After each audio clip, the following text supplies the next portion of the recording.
Alrighty. Ooh. Looks warm. Hold on a second, chat. Is that better? Hold on.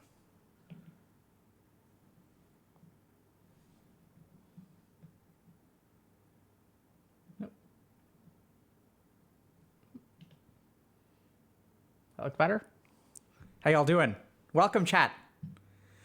Welcome to another Healthy Gamer GG stream. Hold on one second.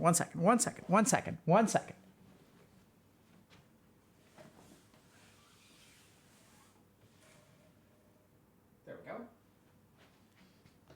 go. My name is Alok Kanoja. Just a reminder that although I'm a psychiatrist, nothing we discuss on stream today is intended to be taken as medical advice. Everything we're going to be talking about is intended as education only or entertainment. So if y'all have a concern or question, please go see a licensed professional. So that's going to be very important for today because we're going to be talking about Euphoria, which I think is a fantastic show that really highlights a lot of what is true about mental health. So before we get into that, though, we've got a lot of cool things to consider and talk about. So let's go over announcements. So May is Mental Health Awareness Month. So we've got a lot of cool stuff planned for y'all. So today we're going to be talking about Euphoria and how in the first 20 minutes of Euphoria, you're going to learn so much about mental health. And on Wednesday, I think we're going to be talking with Amaranth and then Justa Minx, or someone on Wednesday and someone on Friday. A couple of other Euphoria, the TV show. Yeah. A couple of other updates. So we've got a TikTok now. So it's at healthygamer.gg. So it's full of bite-sized lessons and clips and things like that. So if y'all are interested in like shorter bits of stuff, check out our TikTok. And then we've got a lot of cool stuff planned for May in our Discord server. So if y'all participated, y'all may have found out, or y'all may have seen that we did like a dopamine detox in early 2022 that I think helped a lot of people. So we've got a lot of cool community-run events. So the first is we have an event to help our community fix their degen sleep schedule. So it's May You Sleep Well. And it's led by our fitness workshop lead, Domination Time. So there are lectures plus check-ins every week. We're going to run, it'll run all throughout May. So if y'all are interested in kind of like getting your sleep schedule intact, feel free to join and participate. I don't know if this is true or not, but I've been informed that May 10th is World Clean Your Room Day. So we're going to have like a Clean Your Room Together segment of the Discord, where for those of y'all that like just need to get stuff clean and like get your life in order, we've got that for you. So our community is going to have dedicated hours to clean your room. And then hopefully like meeting people and sort of doing healthy other activities with it. Domination Time is a Twitch streamer. Absolutely. So then we've also got bot hosted lobbies to chill and study together. So if y'all are struggling to like find space and time to study, hop on the Discord. There are particular lobbies dedicated to that. And there's also a sub-community in our Discord now for students specifically. So I think what we've seen in Healthy Gamer is that our community's grown. And there are lots of different people, which is fantastic, right? So our gender balance has increased. So our community used to be predominantly med. I'm not so sure that that's the case anymore. We've got students, we've got professionals, we've got developers, we've got freelancers, we've got artists, we've got NEETs, we have doctors, we have therapists, we have all of the above. So we've started to sort of recognize that the needs of each of these sub-communities may be a little bit different. So we've got a student community, student sub-community. We've also got some networking events for our career-oriented folks. So we've also have a career sub-community. So if y'all are interested in like, career-oriented stuff, like, how to develop a healthy work-life balance, things like that, we've got stuff like that going on in the Discord. And so we've got more bot-guided meditations that are going to be focused on ADHD and a couple of other like focusing meditations. So we've got a lot of exciting stuff going on Discord. And what we've really found is that, HG is like more than streams. It's more than content. It's more than coaching. And that community piece is really, really important. So if y'all are interested in working with a coach to sort of organize your life, plan your life, figure out what your goals are, figure out what your internal resistances are, what holds you back from accomplishing your goals, that's fantastic. And then there's also kind of this like middle of the road stuff, which is like Discord communities, which is, if you want to clean your room or get on a good sleep schedule, you should definitely check those out. So all stream donations throughout Mental Health May are dedicated to the Healthy Gamer Foundation. So we're focused on really like adapting the landscape of mental health to meet the needs of the current generation. That's what the foundation's all about. And so merch store, we have a new merch store. So these hoodies are, I think, super soft. You guys can't feel them, but I enjoy, they're just super soft and comfy, also warm. So merch.healthygamer.gg, and 100% of the profits go to the foundation as well. Got it? I wish y'all could touch. Can you imagine what the internet would be like if you could touch things over the internet? It would be so amazing and so terrifying. Oh, healthygamerstore.com. Interesting. Okay. I thought it was merch.healthygamer.gg. Haptic feedback. Yeah. So when I was at GDC, I saw that they have like a haptic feedback suit, which is kind of interesting.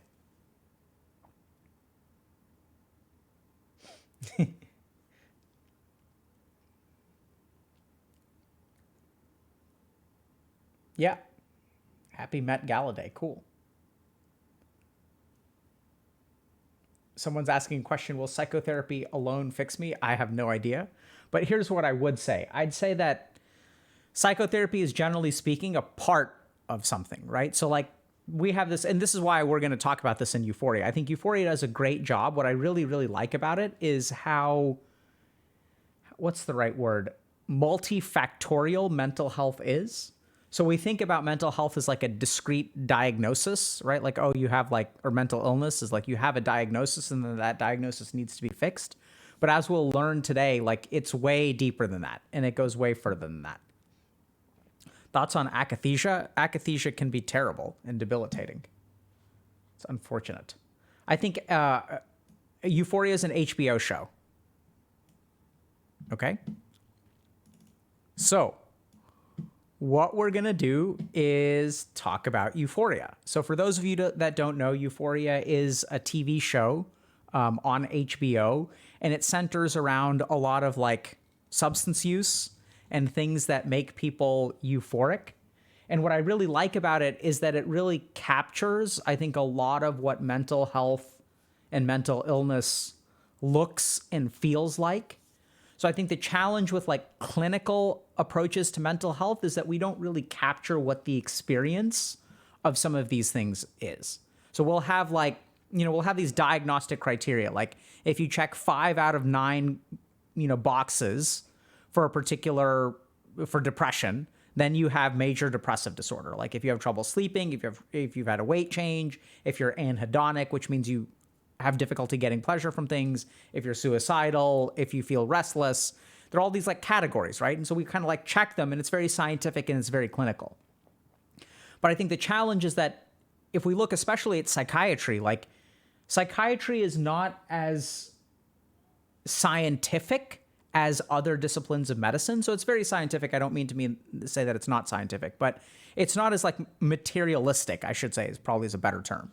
So like psychiatry is a lot more like lived, right? So it's not like I can biopsy you and diagnose you with depression. I can do surgery and remove a piece of something that will take away your depression. That's not how it works. So depression or addictions, which we're going to be focusing on today, is such a huge part of like who we are as people, and not just who we are as people, but the people we surround ourselves with, as well as like the society that we grow up in. And so what I really liked about Euphoria is that it really captures how entangled addiction is with every dimension of someone's life. So addiction is, sure, there's a genetic vulnerability, but there's also like, if I have existential dread about my future, how do I manage those feelings?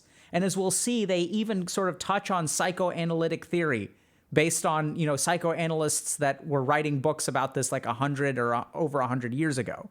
So there are a lot of interesting concepts about psychoanalytic theory, genetics, circumstances, peer pressure, and just what drugs do for us and why we use them, how they how they impact our social relationships. So they're just, the thing, my experience as an addiction clinician has been that addictions can permeate every element of your life. Who you hang out with, how you manage your emotions, your family relationships, your success, your difficulty with dealing with the uncertainty of the world. And I think it really captures all of those things. So let's kind of like dig into Euphoria.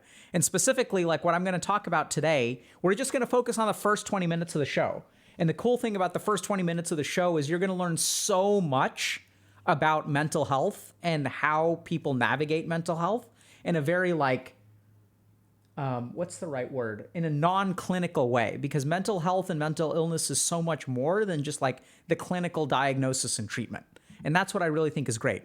So we're going to learn kind of everything you need to know about mental health in 20 minutes. Okay? So let's start with this. Okay. So it's kind of interesting. So the show starts off. So there's going to be spoilers, by the way, but not too many spoilers. It'll be like the first 20 minutes. So it's kind of interesting. So the show actually starts off with this image. And it starts off with like this fetus, presumably Rue, who's kind of the protagonist, being in the womb, right? And what happens when we're in the womb is we're content. So if we think a little bit about like the womb, right? So the womb is like a place where we have an umbilical cord that's connected to our parent, our mother, usually.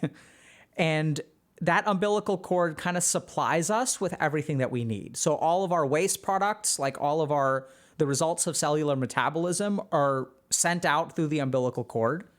All of our glucose, our fats, our everything that we need, even hormones and things like that, are sort of transmitted through the umbilical cord.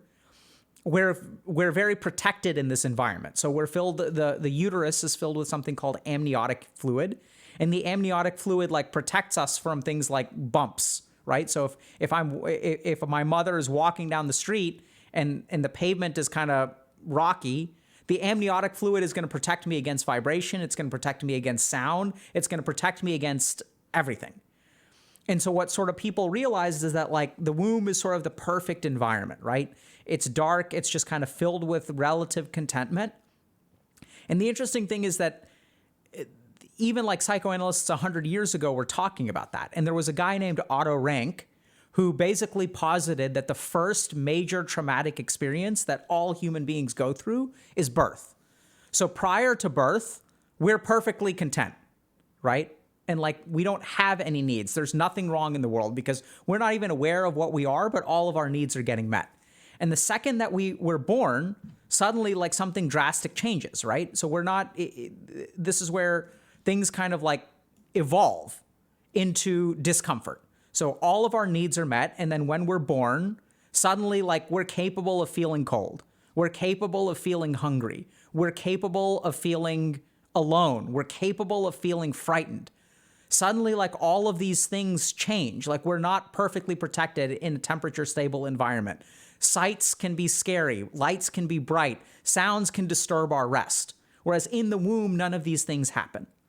So Otto Rank sort of showed up and he kind of hypothesized that the most basic trauma that human beings experience is the process of being born. And there's some interesting physiologic kind of connotations to this. So for example, when children are born, they have spikes of cortisol. So cortisol is a stress hormone. And literally that cortisol helps with things like lung maturity. So even the process of being born, the stressful experience and all the crying that you experience has a physiologic effect of boosting your cortisol level. And that boosting of your cortisol level actually helps our lungs understand, hey, we need to start breathing, and prepares our lungs for breathing. Which is why if we have premature babies, sometimes what we'll do is we'll have to use cortisol injections to prepare them for birth and like being able to optimally survive in the external world. So there are a lot of other interesting psychoanalytic theories about birth trauma. So people sort of posited that the most basic form of anxiety or discomfort happens during birth trauma. So there was another analyst named Bion, I'm not quite sure how to pronounce it, Bion, who basically talked about how the basic imprint of anxiety and trauma is like through birth trauma. So what he sort of noted was that as we're born, if you think about the infant brain within hours of birth or even days or weeks of birth, we don't really like have the capacity to understand what's going on. We don't even understand like what emotions are. All we have are these raw, unfiltered experiences. So in this infant brain, like you just feel hungry, right? And you don't even know what hungry is. All you know is that there are all these signals that are working their way through your body that make you feel discontent. And you have no control. Like you don't understand what's going on. You feel bad. You don't even know in what way things are bad. And you're completely at the mercy of the world, right? Do you get fed or do you not get fed? Do you get cold? Do you get changed? Do you get warmed up? Do they put a beanie on your head? Do they not put a beanie on your head? So it's kind of this unfiltered roller coaster of negative experience followed by contentment, hopefully, in which you kind of like get milk drunk and you pass out and then you wake up again and you're hungry. And then you're back to this like unfiltered state of discomfort. And so this was very, very fundamentally, analysts sort of believe that this is incredibly traumatic and lays the foundation on a very core level of anxiety. And so if we think about what anxiety is like worry about the future, right? What if things don't work out? What if? And if we think a little bit about how does the human brain learn to fear the future? How does it learn to be anxious? It's through this birthing process, or at least that's the theory that these people would posit, right? That suddenly now you're in this world where like you don't know how long the contentment is going to last. And you're just getting bodied by all of these weird sensations, frustration, being hungry, needing to get changed, feeling uncomfortable, feeling afraid, but you don't even know what those are. So those experiences, when sort of put into the fetal mind or the infant mind, are just so incredibly traumatic because there's no way to process them. So there are also criticisms or other perspectives on this, but I think it's really interesting that the show essentially talks about this contentment as the beginning of things. Now, the interesting thing is that if you look at a lot of this traumatic birth kind of stuff, what they sort of talk a little bit about is the way that children learn to navigate this in a healthy way or unhealthy way, the way that we learn that anxiety is to be feared above all else, or the way that our anxiety gets reassured is actually through our original maternal parent or paternal bonding. So when children are born, they bond. And this show also is kind of really interesting because they talk a little bit about the state into which the main character was born. So the main character, I think, was born right around 9/11. And so they talk a little bit about how their parents, for the first 48 hours of their life, were just watching stuff related to the Twin Towers and the terrorist attacks. And this kind of makes me wonder because, this sort of bonding that happens between children and parents is so important. And so what happens to a child who is bonding with a mother or father who are concerned about 9/11, right? So the world was shocked. People are grieving. People are worried. There's a lot of uncertainty in the world. People sort of think the world is going to end. It's very, very shocking. And if the parents are sort of for 48 hours sitting in a hospital room where they're obsessing over 9/11, what impact does that have on maternal child bonding, right? Because the interesting thing to remember is that children, when we're born, we don't really have logic. We don't have really emotional awareness. We have no way of communicating or understanding other people. All children have is empathy, right? So the most important circuit, the most important way to communicate and interact with a child is empathy. So parents sort of develop a feeling for, okay, is this kid doing okay? Is this not doing okay? And similarly, kids will be exquisitely sensitive to the moods of their parents. And for those of you that sort of grew up in households where unfortunately you experienced some amount of abuse or maybe drinking in the house, you'll remember that you were exquisitely sensitive to your parents' moods. So we've had people that we've interviewed, and this is not just people we've interviewed here, but this is my experience as a clinician. If you talk to kids who grew up in abusive households, they know within seconds of seeing the parent whether they're in trouble that day or not. They're exquisitely sensitive to the mood of others. And so it starts to beg the question, if we grow up in a particular situation where our parents are grieving, our parents are paranoid, our parents are concerned, what does that do to the anxiety that was laid down by our birth trauma? And this is where it's kind of interesting because from the get-go, we can explore things like attachment theory. So attachment theory is this idea that how we relate to other human beings depends on something called attachment. And so whether we have secure attachment or anxious attachment or avoidant attachment or fearful attachment, the way that we fundamentally relate to other human beings gets kind of determined very early on. So let's explain this a little bit, because this is important for drug addiction as well. So when I'm a kid, I don't really understand the world, right? The world sort of doesn't make sense to me. So the most important thing that reassures me, the way I fundamentally get my internal anxiety about the world being reassured or not, is the consistency of the world around me. So for example, if you think about a child who becomes confident with gravity, right? So like if I have a 3-year-old, a 3-year-old is like happy to jump off of sofas, jump onto things, roll around, jump on a trampoline. They're happy to throw balls, pick up balls. Even 1-year-olds will like pick up food and like drop it on the ground, right? So like kids are confident when it comes to gravity. And why are kids so damn confident when it comes to gravity? Even to the point where parents are like, you have to really watch your kid because they'll do things that are unsafe when it comes to gravity. They'll jump off of things, they'll jump into things. Like you have to be really careful about kids, right? Where does that confidence with gravity come from? It comes from consistency. So the cool thing about gravity is gravity doesn't have moods, right? Like gravity isn't happy one moment and pissed one moment. Gravity isn't sober one moment and like drunk the next moment. So consistency of parenting is what leads to confidence in the child. The second aspect of attachment theory that's really, really important is emotional mirroring, which is related to that consistency. So the other thing to remember is that a 1-year-old doesn't know what they're feeling. So how does a 1-year-old understand what they're feeling? What they actually do is look at the facial expressions of the people around them. So when a 1-year-old gets hurt, what do other adults do? They pick up the child and they're like, oh, poor baby, Witta baby. Is Witta baby okay? Are you all right, Witta baby? Right? So as we do that kind of thing, we sort of like, we show the child what they should be feeling. And so they understand what anger is, because if they're upset, maybe we're going to have to discipline them. If they're acting out and angry, a child may have to be disciplinary. If the child is hurt and falls down, a parent will like pick them up and cuddle them and be like, oh, it's okay, baby, it's okay. And then the other thing that happens is positive reinforcement is also emotionally mirrored in like a greater way. So let's think a little bit about, when the kid draws something that is illegible and they bring it to you with pride. They're like, look, daddy, like, look at this weird thing that I drew. And as you show the weird thing that you drew, the parents are like, oh my God, that's amazing. Look at that. What is that, by the way? I can't really tell. So what we tend to see with kids and early on is that if parents respond to them consistently and in an emotionally mirroring and supportive way, those children become securely attached.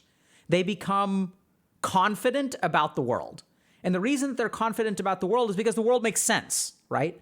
And you compare that to, children who grow up with inconsistent caregiving. So this is like a good example of we'll kind of talk about a couple of these examples. So what we tend to find is that, people who are secure have low avoidance and low anxiety, right? So they're like willing to engage. They're willing to try new things. They're not like they have confidence in themselves. And then we also have like an anxious attachment, which is like when people are very, very high anxiety, but they may be willing to engage with other people. So this comes from sort of inconsistent parenting. And then you'll also have like avoidant attachment. So I think avoidant attachments are very, very classically common in terms of men who have difficulty forming strong emotional bonds. So in avoidant attachments, what sometimes will happen is you'll have a child that shares their emotional needs, which are not met by the parent. And so then what happens is the child starts to resent the parent for not meeting our emotional needs, and then they avoid the parent altogether. So this is the kind of thing where if I share emotional vulnerability and you don't meet me where I'm at, then I'm going to start resenting you. And then what I'm going to learn is to be fiercely independent, right? Because like the lesson that I learned is if I share my emotional needs with people and they don't meet them, then like I can't rely on people. So it doesn't necessarily make me anxious, but it keeps me like separated from other people. So these are people who have struggled to form connections. And if we kind of think about it, it's almost like a protective model where people with avoidant attachment styles will be like very, very careful about, what kind of relationships they form, because they're afraid that like, if I am vulnerable with you, like what's going to happen? I don't know. So the best thing to do is not be emotionally vulnerable to begin with. So there are some interesting experiments that kind of go into this. My point here is that generally speaking, this is protective against drugs, and these three are not protective against drugs. And the cool thing about the show is that the show has different attachment styles that you'll see with different characters that all relate to substance use in some different way, okay? But the key thing here is that if we're talking about the show, like, I don't know what impact, growing up with 9/11 has on attachment. Now, this doesn't, you also have to be careful. I'm kind of overgeneralizing here because, there are all kinds of kids that grew up after 9/11 that have good and secure attachment who are alive today. So you can't really draw that one-to-one correlation. But it just sort of makes me wonder a little bit because if we kind of look at the show really emphasizes some of these concepts, right? And like this is the first 2 minutes of the show, or 60 seconds, 90 seconds of the show, where they kind of talk about the hand that Rue was dealt when Rue came into the world. And that's something that I think is really, really important to think about in terms of addictions. So we tend to think about addictions as diagnoses, right? And we talk about brain stuff and neurotransmitters and genetic vulnerabilities. But the truth is there's a lot of really core stuff involving addictions that I think the show really sets up very well. Next up. Now this is fantastic. So what happens next in the show, right? So this is actually, before we kind of get to this, I want to talk about one other thing. So the other challenge right now that we tend to see, I think, with substance use is that if you really look at it objectively, this show sort of shows, okay, 9/11 happened. Rue grew up in this kind of situation. She grew up sort of in a world of fear, right? So in the first 10 years of her life, for those of you in the US, like, you remember what the post 9/11 world was like, right? So we went to war as the United States. There was an emphasis on terror. The Department of Homeland Security was created. There was a lot of racism. There was a lot of discrimination that happened. And so we kind of grew up with this once in a lifetime event. I think if you look at substance use, right? So we're seeing that substance use is, generally speaking, getting worse, or not just substance use. Let's just talk about addiction as a whole. So it's not just chemical addictions, which are getting worse for all kinds of reasons. So some of the reasons that chemical addictions are getting worse, substances are getting worse, it's all kind of fascinating stuff. So the first is that we've been breeding stuff to be more addictive. So if you look at the potency of marijuana has increased drastically over the last 40 years, right? So people have been breeding stronger and stronger strains.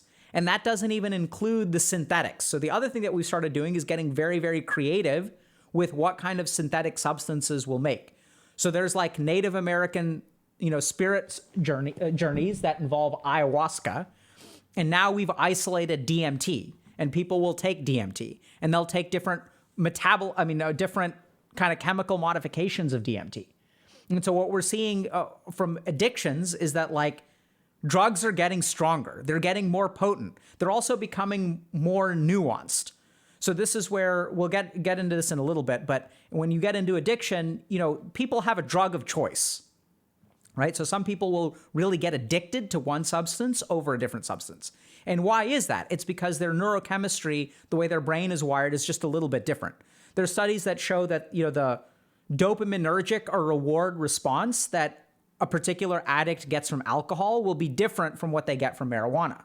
Whereas another person may get a huge response from marijuana and very little from alcohol. Now, what you do is you take a world where we have all these different kinds of drugs, right? So it's not just one type of drug. It's not just marijuana. Now you have sativa blends and you have indica blends. You have CBD heavy stuff and you have THC heavy stuff. Not to mention all of the different kinds of synthetic marijuanas like K2, for example, which is highly psychotic and doesn't really calm people down. It's the opposite of CBD, where it gives people very, very powerful experiences, but also makes them kind of crazy. When I was in residency, so huge disclaimer, by the way, don't do drugs, kids.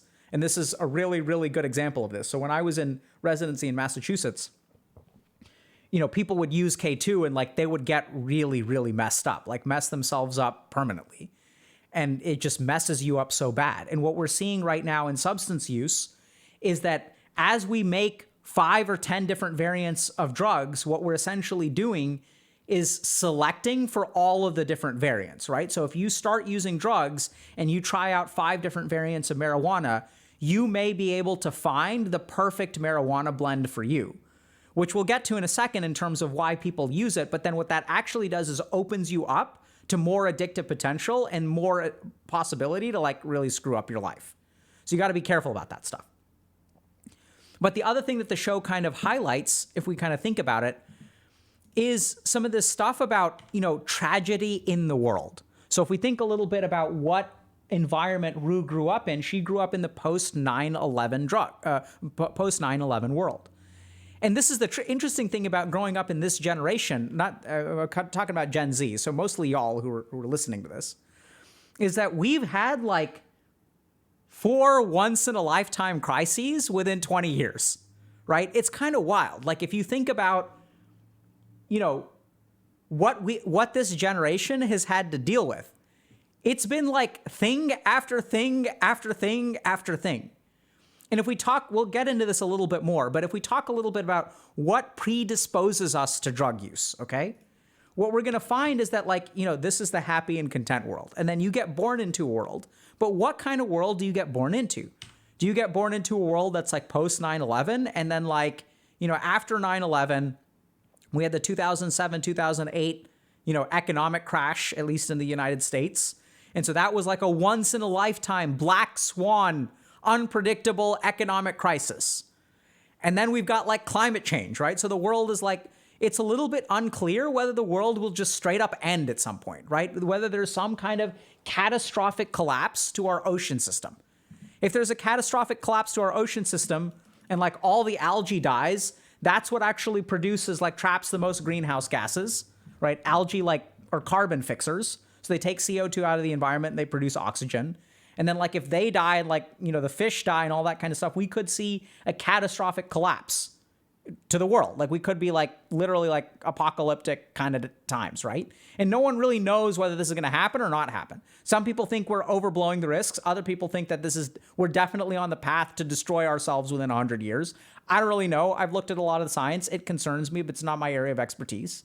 The point here, what we are focused on, is not whether the world is going to end or not, but growing up in a society where there's a lot of very strong scientific evidence that we're on the path to screwing ourselves, right? There's economic crises, there's climate change, there's stuff like 9/11. And by the way, there's also this global pandemic, which basically shut down the world for 2 years, right? And the human rights related stuff that's happening with COVID as well. There's all kinds of stuff going on. And this is the problem is that what is that doing to our psychology? What is it like to be a 20-year-old kid existing in the world today? And there's a counter argument here as well, where you can say that, humanity on the whole has gotten a lot better. And there's definitely an argument for that, right? So if you look at medical advancement, it's pretty cool that, we've basically eliminated polio through vaccines. We've essentially eliminated cervical cancer or reduced cervical cancer drastically through the HPV vaccine. So that's huge, right? People aren't dying of cervical cancer. I remember culturally and religiously, kind of the same thing. You don't name a kid until they're 30 days old in several cultures, right? Why is that? Why don't we even give kids names? It's because infant mortality used to be through the roof. Now people think about their kids' names before even they're pregnant. We take it for granted that our children will survive, right? That is an assumption that human beings didn't have 100 years ago. So there's absolutely been progress. There's no question about that, right? So we've got solar panels, that's pretty cool. We've got electric cars, that's pretty cool. We've got technology and video games and virtual reality, and medicine is improving. That's pretty cool. We're in the days of Uber and Uber Eats, and we have so much cultural exchange. I can watch a Korean soap opera if I want to. That's pretty cool. So life has definitely gotten better by a lot of objective measures as well. But when we think about the psychology of what it's like to grow up in the world today, we get bombarded by some really, really scary stuff. And what do we do about that, right? How do we manage that? Okay, so you're telling me I have to go to college, right? And the reason I need to go to college is so that I can get a good job. The reason I can get a good job is so that I can be financially independent and then presumably get married and have kids and all this kind of stuff. But what if the world ends in 20 years? I've had several patients talk to me about they're afraid to have children. And it's like, why is that? Well, it's like, I don't want to bring a child into a world that's like apocalyptic because the climate is collapsing and then like human beings die. Like, that's terrible. Like, I don't want to do that. I've had patients who talk about the anxiety and concern about bringing children into this world, which I'm sure to some degree has always been there, right? So every generation is concerned about the world ending like in the next 100 years. I'm sure that there are people who sort of do that, but are concerned about that. But I really think that our exposure to this kind of information, the volume at which we get it, because it's always one disaster after another, right? Which has something to do with the internet and the way that we consume information, the way that information floats to the top. So what information floats to the top? The information that is emotionally charged. That's what we react to. And so what ends up happening is we see the most emotionally charged stuff from all over the world, day after day after day after day. And what impact does that have on our psychology? Well, it's like, okay, I've got a choice between this or this. And this is what I want, right? I want to go back to the womb where like there was no sense of, things are going to hell in the womb. In fact, everything was perfectly content. Okay? So now you get kids who are growing up with some amount of existential dread. And this is where things are going to get a little bit tricky. So then what happens is like, you'll get some kids, right? And here's the thing. Kids are unique. Not all kids are the same. I don't know if you guys can kind of see this one, but she's counting up here. So she's just like counting things on the ceiling. And then the parents like look at the kid and they're like, wait a minute, I don't understand what my kid is doing. So I want you to think a little bit about, if Rue was born 200 years ago and she was counting objects, right? Maybe a little bit of like obsessive compulsive tendencies. What would a parent do? A parent would be like, I don't really know what's up, right? We didn't have answers for everything back then. But now living in the information age, it's very subtle. But we look at something and we see a kid and we don't understand what they're doing. They're maybe a little bit unique. It's a little bit of a strange behavior. And then like the parent is like, okay, what is going on? Because there's sort of this assumption that there is an answer out there. And I don't know if that makes sense to y'all, but like 100 years ago, there wasn't Wikipedia. Like we didn't have answers at our fingertips. In fact, like most human beings like didn't really have answers to stuff, which is why religion used to be so big. So religion would give us some vague sense. Oh, this is just like God makes each and every one of us in a particular unique way. Okay, period, right? Is Rue really doing anything that's problematic in this scene? Like, no, she's just like counting stuff, maybe a little bit distracted from her dinner. Like maybe that's, there's just something like a little bit weird. Like our kid is doing something that's a little bit sus, completely normal. But nowadays we need answers for everything, right? Because we've grown up with the assumption that there are answers for everything. There's a reason I'm doing this. There's a reason my kid is that way. And what's even more terrifying is if you're a parent, what if you're like messing up, right? So you want to be a good parent and your kid is doing something that you don't understand. So what do you do if your kid starts doing things that you don't understand? You can't let uncertainty be a part of it because what if you screw up? What if you're missing something? What if something is going on? Because everyone's talking about mental illness. What do? We take him to see a psychiatrist, right? We're like, oh, I don't understand what's going on here. So let me go take my child to get help. And so now we get into the bucket of pediatric diagnosis. And this show, I think, does a good job of sort of sharing some of the frustrations with it. The reality of it is that this would never happen in real life. Like this would never, ever, ever, ever, ever happen. But I think it captures or is hyperbole for one of the points. So this is where she gets diagnosed with OCD, generalized anxiety disorder, ADHD, bipolar disorder, but maybe she's a little bit too young. We can't really tell. There's also this sort of idea that we think that psychiatric diagnoses have to happen because of drastic negative things.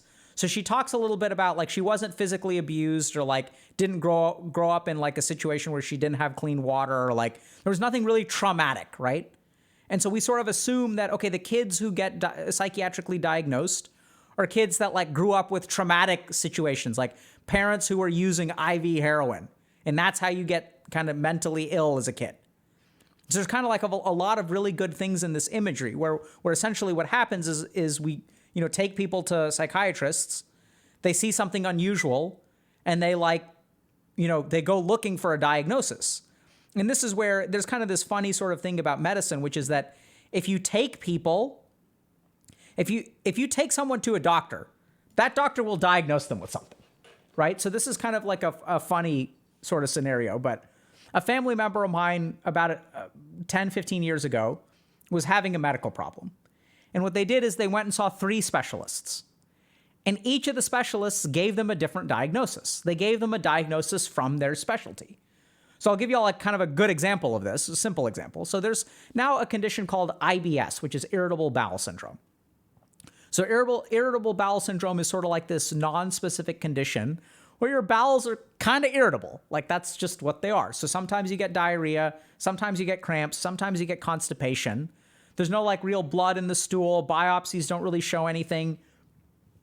Lab tests are pretty non-specific. It's not like you have an infection. If you do a stool culture, you're not going to grow out like parasites or anything like that. But something's just like our bowels are just kind of messed up, right? So it's like you go to a GI doctor, they'll diagnose you with IBS. You go to a psychiatrist, they'll diagnose you with generalized anxiety disorder because anxiety has stomach components with it. So sometimes people with anxiety can get their bowels messed up, right? So you can get diarrhea and stuff like that. You can go to an endocrinologist and they may diagnose you with something else. So this is the kind of thing where if you like show up to see a psychiatrist, they're going to do their job, which is diagnose you with something. And there's another like subtle problem here, which is that people tend to get tacked on like diagnoses. So you'll see this a lot, unfortunately. Maybe y'all have been through this as well. Whereas like you'll get diagnosed with the first thing, like you'll get diagnosed with anxiety, generalized anxiety disorder. You get started on a medication. And then if something happens, like let's say you have a traumatic breakup, and then you end up feeling suicidal and you go to the hospital, what the people at the hospital are going to do, they're going to see, okay, you've got generalized anxiety disorder, you're on medication for anxiety, and you're in the hospital. So like there must be something else, right? Because the medication you're on is treating the anxiety. So there's like another disorder that has been missed. And since there's another disorder that has been missed because the anxiety was being treated by this, let's tack on another diagnosis. Oh, so now you have bipolar disorder and generalized anxiety disorder. But it's really hard to go back and wipe away the generalized anxiety disorder because that's also where, like, as a clinician, if you're diagnosing someone with bipolar disorder, you don't know what the person who diagnosed them with generalized anxiety disorder saw, right? So you don't know if they were seeing bipolar and just misdiagnosed it, or out of like your own humility, you're like, maybe they just saw anxiety and I can't see the anxiety because the bipolar is active, right? So it's like a really, like, I don't know if I'm missing y'all here, if that's a little bit complicated, but if there's like active bipolar disorder, like that may drown out the generalized anxiety disorder. So then as a clinician, you're left kind of confused because you're like, is this anxiety plus bipolar? Or was it bipolar all along? Well, I don't know because I wasn't there. I didn't see what that person saw. So maybe that wasn't bipolar. And then what happens is you, like, the safest thing to do, because you don't want to like underdiagnose, right? So like, think about it. You don't want to like take away generalized anxiety disorder from their chart if that's what they've got, because then you're signing them up for suffering, because now we're just treating we're treating bipolar disorder, and then their anxiety is now untreated, and you're sending them out the door, like setting them up to fail because you've taken away treatment that could be really helpful for them. So what do? You tack on bipolar. And then something else happens, another traumatic breakup, right? And then like they get sent back to the hospital because sometimes people get suicidal. And then it's like, well, okay, well, hold on a second. They've got anxiety, they've got bipolar. They're on medications for both of these things. That's not enough. We're missing something else. Aha. As we tunnel down further, there's trauma. So now you get tacked on a PTSD, right? And so what happens is we build up these diagnoses for people over time. And you get diagnosed with this and this and this and this. And the show, I mean, there's no way that this would actually happen where, like, you know, they're diagnosing a kid with like 4 things at the same time. Not going to happen. Even people are not that negligent. But I think the show does a good job of highlighting that this is what happens, especially to like kids, right? Where like, we don't know what it is. The parents are concerned. So like it kind of fits some checkboxes. And this is a problem with psychiatric diagnosis because there's no biopsy, there's no x-ray. All we have are checkboxes. And I'm sure that y'all can understand that, like, I mean, maybe I'm taking this for granted, but the checkboxes for anxiety, the checkboxes for bipolar, and the checkboxes of OCD can overlap quite a bit, right? Like if I'm OCD and I'm not able to control things properly, I'm going to get really, really anxious. The experience of people with OCD is oftentimes anxiety. Because if you think about it, like if I have OCD and I have to turn on and off the light switch 15 times, right? Before, and if I don't do that, everyone in my household is going to die from a meteor strike. That's literally the kinds of thoughts that people with OCD have. What do you imagine my internal experience is going to be? It's going to be anxiety. So I go to a psychiatrist and say, I'm anxious all the time. Or my friends see me and they say, oh, you're super anxious. You need to relax. You need to go see a therapist. And then you go to the therapist and you say, hey, and the therapist asks you, why are you here today? And you're like, well, my friends think I'm super anxious, so then I need to chill out. And the therapist is like, okay, so tell me about your anxiety. Well, I'm worried that bad things are going to happen to people that I love. Okay, tell me more about that. Now, hopefully you have a competent clinician, and the competent clinician actually assesses you for OCD, which is what they're supposed to do. But this is where, unfortunately, we live in the real world where, people get a certain amount of time for a diagnostic assessment. Sometimes clinicians are burnt out. And you just answer questions in a particular way, and you think you have anxiety. And one of the things you learn in medicine is that learn to trust the patient, right? Honestly, I'm not kidding. So I've had patients come in and, they're like, I'm afraid something's wrong with me. And we do tests and stuff, and we're like, we don't think anything's wrong with you. They're like, something's wrong with me. It's like, okay, let's take that seriously. Let's do more tests. Let's try to figure this out. Because patients know their bodies better than doctors do, right? So we listen to the patient. So sometimes they get diagnosed with anxiety when really what they have is OCD. And so they get treated for the anxiety, but they don't get treated for the OCD. And then later on, a clinician comes along and then assesses them for OCD and then sees, oh, they've got OCD. And then that clinician has the same problem. Now, okay, so I diagnosed OCD, but does that mean that the anxiety was the OCD? Or did this person see something else that is now being medicated and treated by this treatment? So it's actually generalized anxiety under control. Y'all get that? It's really hard as a clinician. So I'm not sort of blaming that. I'm not blaming clinicians here, but unfortunately, this is way too common where kids will get diagnosed with one thing and another thing and another thing. And we don't have biopsies to diagnose you with major depressive disorder or OCD. And we sure as hell don't have x-rays to rule out psychiatric diagnoses. So it is so hard to get a psychiatric diagnosis taken off of your chart, right? Because how do people know? We don't know. fMRI doesn't do it, my friends. Sorry. I'd love it if it did, but it just doesn't do it. Okay? So, I think the show does a great job. This is also the first 2 minutes. Oh, man. So the next part is even worse. Okay. So, the most terrifying thing as a child is when your parent starts manically reassuring you for something that isn't wrong. Right? So they're like you're just a kid. You're just you. And then suddenly your parent shows up and says, honey, it's just the way that you were hardwired. Plenty of great, intelligent, funny, and interesting people have what you have. Struggle with the same things you struggle with. But here's the thing. I want y'all to understand this. This is not a struggle. The kid is fine. They're just counting. Right? Y'all get that? I'm not saying that the kid doesn't have OCD and doesn't need treatment and stuff like that. But this is the other thing that tends to happen is that kids who get diagnosed with something, they're not broken in some way. That maybe is a statement that I'll get in trouble for. But I really, as a psychiatrist, I don't view that child as broken. And these statements are true, right? Sometimes people are just wired differently. But then it's you're the kid and you're like, what's going on? I'm confused. I went and I saw the doctor and now I have to take these pills. And there's mom with a huge smile on her face, right? Look at how, oh, honey, here, take this medicine. Your brain is wired differently. And there's nothing wrong with you. You can be so successful. Lots of brilliant people are just like you are, hun. And then it confuses the hell out of the child. They're like, what is going on here? I didn't think that. I'm just counting, yo. I like to count. It makes me feel good about myself. And this is what parents do, because parents, it's not their fault. Because parents are terrified, right? When they see, like, look at this facial expression, right? The parents are terrified. They're terrified of all of these diagnoses. What does this mean for my child? Oh my God, I'm so scared, I'm so scared, I'm so scared. And look at the kid. The kid has no idea what's being said, but what's the kid's facial expression? Kid is matching dad. Kid doesn't know what the hell is going on, but they know it ain't good.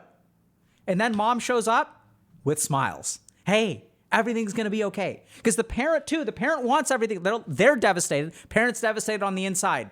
But we can't let the child be devastated. We can't let them know that, oh my God, they're taking all these pills because they're crazy. So we see this like false positivity that the parents are like, oh, like people have struggled with what you've struggled with, right? Like you can be okay. Like everything's going to be great. Like you're going to be awesome. There's nothing to worry about. And the kid was like, I'm just counting. I wasn't worried to begin with. I was okay. Right? And so there's this discrepancy between the way the parent feels and the way they act. And that can really mess kids up. So now it's like confused. But there are a couple of other things that the kid learns, right? Okay, so if I feel bad, maybe these are the antidote. And then we get into this, which is devastating. So like, it's so beautifully written. So just that the world moved fast and my brain moved slow, right? And so like what starts to happen when you get medicated is that like some of these medications, so I don't know what these are, but let's assume that they're started on a mood stabilizer. We wouldn't do this all at once. This is terrible. No clinician would do this. You get started on a mood stabilizer, an SSRI, maybe like some kind of anxiolytic medication. And what are those going to do? They're going to slow you down a little bit. So the hardest thing that I've struggled with as a clinician is like my patients with bipolar disorder really, really dislike the medicine, some of the medicine anyway, because they feel like it slows them down, especially if they have a creative interest. And this is really interesting, but you know, this isn't wrong. So a lot of like very funny, interesting, and creative people do have mood disorders. And I call it something called the artistic temperament. I've worked with a lot of people, and I work really hard to really minimize their medication, because the truth is that those experiences of depression or mania are what inspires these people to create their art. It's like understanding the depths of despair and suicidality, which then you put into a piece of art that is powerful and resonates with the community and like makes your art magnificent. Right? And it's the price that we pay for being geniuses, and like our mental kind of gets busted as a result. Or there's something there where I've just seen too many successful artists struggle with mental illness. And it's really hard, but like I think that there's absolutely a way to kind of navigate that in a forward in a healthy way. The first is it helps the artists that I work with when I'll sort of share with them, like, I think you have the artistic temperament. And they'll be like, what is that? It's like, yeah, we can diagnose you with something, sure. But I think that you need to understand that, like, this is what makes you great, right? These experiences that you have, I understand that they make you suffer. We're not going to try to, like, let them go unchecked, right? And the real pathway forward is trying to figure out how we can access that authentic suffering part of you and yet not let that part take over your life. And my goal as a clinician when I work with people who have the artistic temperament is to somehow let them create art without sacrificing everything else. Because that's oftentimes what they have to do. Because they're like, you know, when they're, you know, hypomanic and they're painting for 20 hours a day and they create this like life-affirming artwork, it's like they're not paying their bills, they're ruining their relationships, they're losing custody of their kids, and like that's not worth it. Or maybe it is. It's not for me to say. But as a clinician, my job is to help you create that art while at the same time, like helping you put together a life that is like stable and worth living. And so this is the experience of people, right? That the world moved fast and my brain moved slow. And then you find yourself like trying to outrun your anxiety. And the truth is, it's exhausting. It's just exhausting. That's the best word for it. So now what happens is I want you all to think about this for a second. So like you're a 12-year-old, 13-year-old kid, you're in middle school. And like middle school is hard enough. But if you have anxiety, if you have medication, everything becomes harder. Both of them make things harder, right? Ideally, I mean, in a good clinical scenario, and I've seen this for kids as well, where medication can be drastic and it just makes your life feel fantastic. Like it really fixes the problem and allows you to live life. That's the purpose of medication, right? We want to use it to the point where it doesn't make your brain move slow. It just makes it so that you don't have to outrun your anxiety. Like that's the goal of medication, is to let your brain be calm so that you can enjoy life. But oftentimes what we tend to see is that it makes life just exhausting. You're outrunning your anxiety one moment, you're struggling to understand math the next moment because you're on a mood stabilizer that slows your cognition a little bit, right? And that's just how you feel. And so like this is your life. Like you forget about existential dread and all that crap, which has been baked into this person from birth. But life is just hard. You're tired of it. And so this is where we start to get into identity. And so at some point, this is the scene in the movie where mom distrusts Rue and Rue basically smuggles fake urine in to dodge a drug test. And this captures so much about what it's like to be an addict. So the first thing that I want you to understand is that, at some point your symptoms start to become you. So at this point, we have a diagnosis. The diagnosis is separate from you. And then it's the way our brain is wired. And now you find yourself trying to outrun your anxiety, right? So there's still your anxiety and there's the you. And at some point, it becomes who you are. So you become an addict. It becomes the person that you are. If I could be a different person, I promise you I would. They don't ask for this, right? Rue didn't ask for this. She didn't ask for this. She didn't ask for this. She didn't ask for this. She didn't ask for this. And she sure as hell didn't ask for that. Right? And so we hate being addicts. We wish we were different. We wish we were so different. Right? But this is where I think things get really challenging. So the challenge is that we're in this world that is full of existential dread. Our brain is hardwired a particular way. We didn't ask for it. We just kind of show up one day. And I just showed up one day without a map or a compass, or to be honest, anyone capable of giving me an iota of good advice, right? And we have our mom who's like, did you eat breakfast this morning? And this, I think, is a consequence of, it's a beautifully written set of dialogue because I think it captures so much about what's wrong with our world right now. And what's going on is Rue is a person, right? This is a whole person.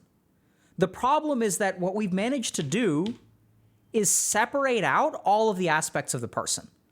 So if you've got a disease, go see a psychiatrist and take these pills and it'll fix that, right? If you have body image issues or peer pressure or things like that, that's something that the school should handle. So the therapist should handle this, the school should handle this, the psychiatrist who's prescribing your medication is supposed to handle that. Remember, those aren't even the same anymore. And then the parent is supposed to make sure that you eat, right? But who is supposed to help you with all of it? Because the psychiatrist isn't going to be asking about your diet. Your coach in gym class is not going to be asking about your medication. And your mom is not going to ask you, isn't going to help you with the existential dread, right? Because mom is just worried about making sure you get your meds. There's they're just going to make sure that you're getting fed, which is all they can handle.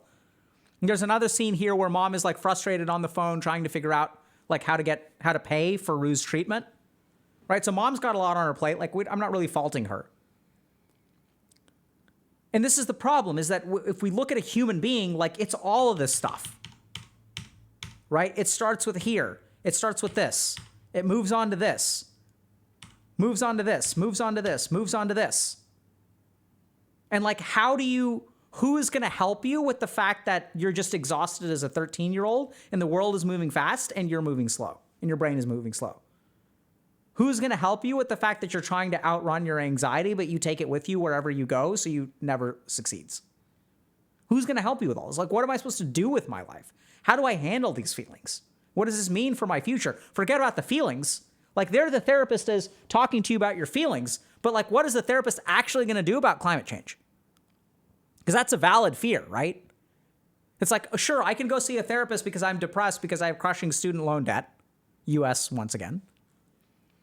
But like, what is the therapist going to do about that? Oh my God, that must be so hard for you. Yeah, you're damn right it's so hard for me. Like, what are we going to do about it?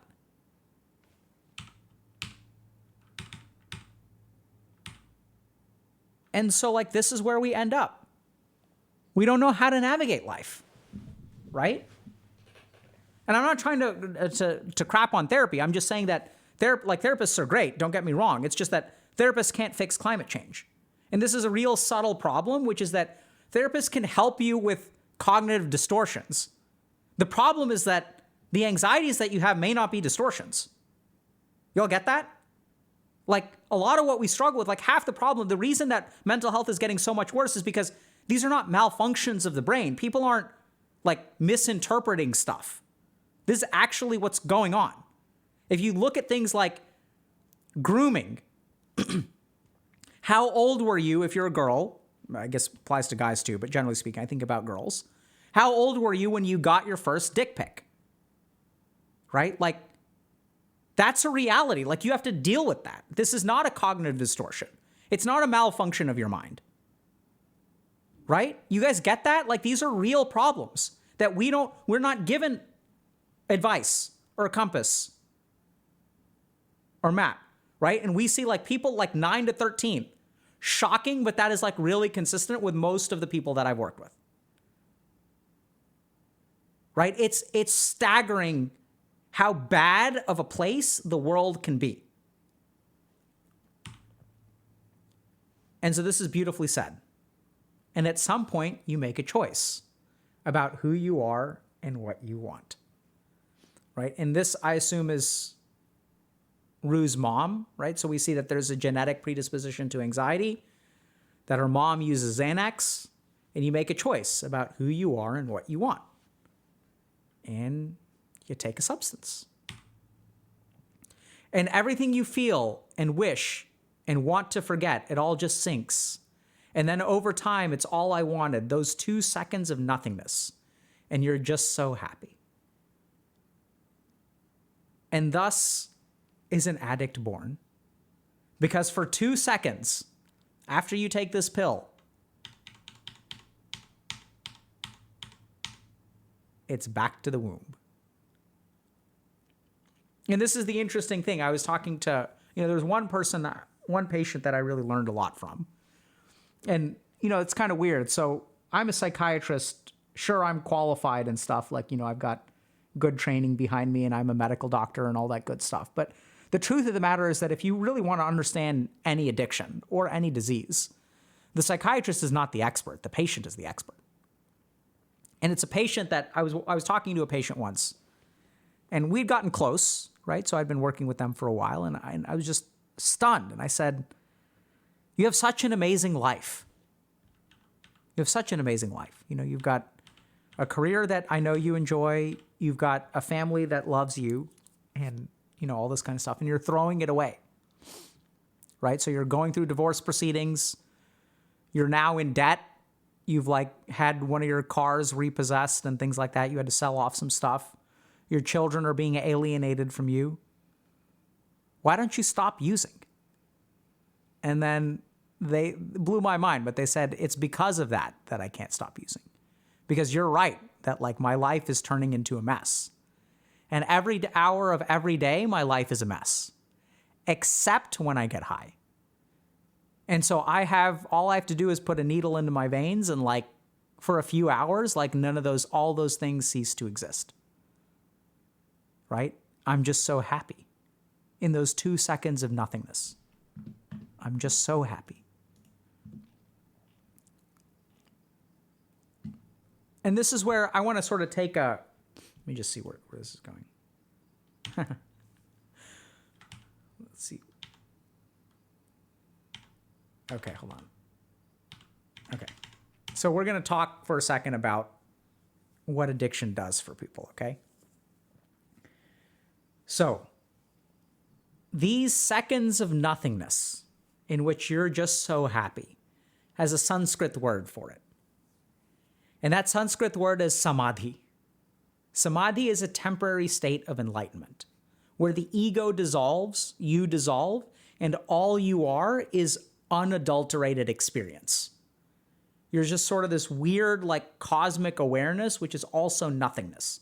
So keep in mind that drugs are not addictive. So people talk about nothingness, but they think it's like oblivion, but it's not oblivion. So remember that drugs don't put people to sleep. That's not why they use them. They keep people awake, right? Like, you want to stay awake when you use drugs. Because what it puts you into is a state of consciousness where you're beyond mind, where you're beyond time, and you're just existing in nothingness, which sounds like kind of an oxymoron, right? Like, how can you exist in nothingness? Or the other way to call it is like, it's like pure existence without like attachments. So there's no like consequences to things, right? You can just appreciate the colors and everything that you wanted, all of your wishes, all of your desires, all of your sufferings, all of them disappear.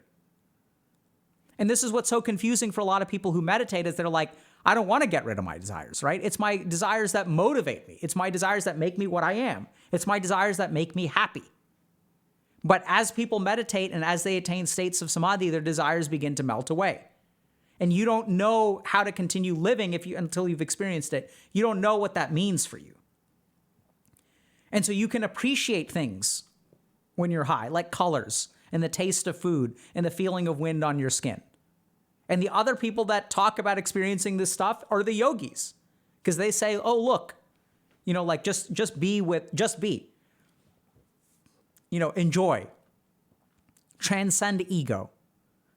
And so I think for a lot of people, drugs are basically like a budget samadhi. They're like a temporary shortcut to bring you to a place where like the yogis, like Buddha has been trying to teach people how to do this for thousands of years. And then like, here's the problem is that your brain is like, okay, so I can do hardcore meditation for 15 years and maybe I'll get to this state. Because remember, when you start to meditate, you don't know what this feels like, right? So like, this is all a myth to you. It's a hope. It's like telling someone that, sail to the end of the ocean and the world is round and like you won't fall off. It's faith, but you have to embark on that very, very long voyage on faith and you have no idea what you're going to be getting at the end of it. And then what you have is you've got a pill that can bring you there. It's so much easier. Like, why bother meditating when you can get high? Like, because it's so immediate, it's so enjoyable. It allows you to forget all of your body image issues. Here you are, exhausted, worried that you're overweight, worried that your brain is moving slow, and disappears. It's a pill to make it go away. Right? Why bother? It's bliss, samadhi.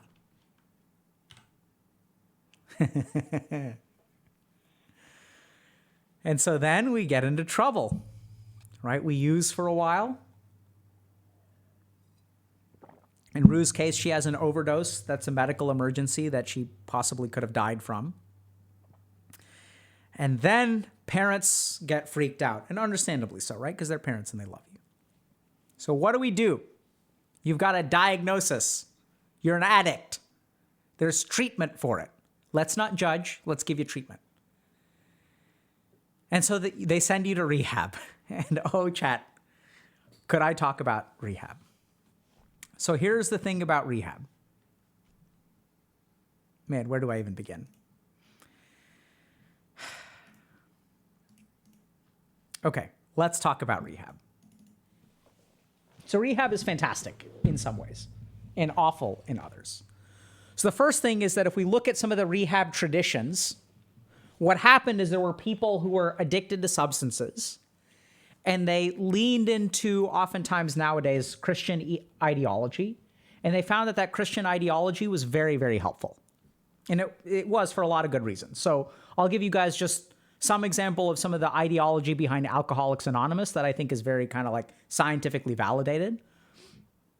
So it's kind of weird because if you look at Alcoholics Anonymous, what they'll start with is that I'm powerless in the face of my addiction, and that there's a higher power, and only through the grace of that higher power can I overcome this addiction. And that sounds kind of like weird, right? So like if you're admitting powerlessness, how is that a winning move when it comes to addiction?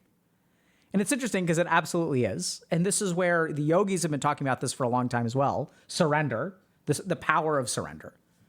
And so the tricky thing about an addiction is that an addiction hijacks your power, right? Like that's how the addiction thrives.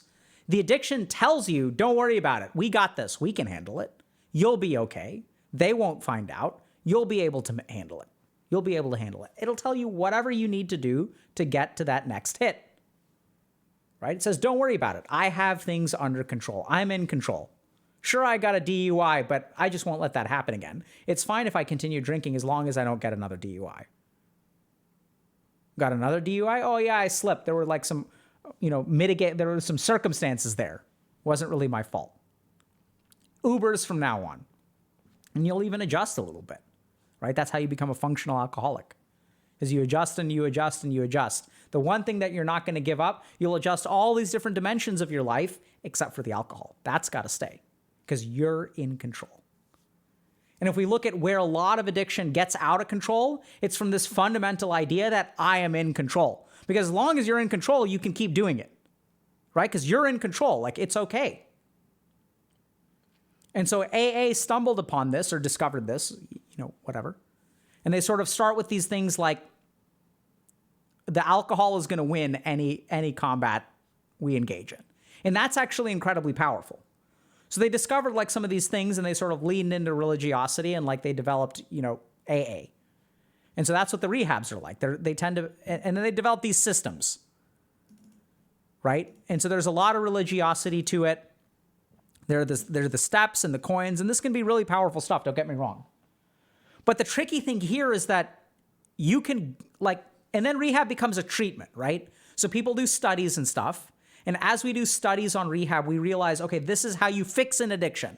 This is the best evidence-based. People will go there. You're going to be sober for 30 days. You're going to get clean. It'll turn your life around. Because some people that leave sing the praises, right? They say, oh my God, it worked so well for me. It'll turn your life around.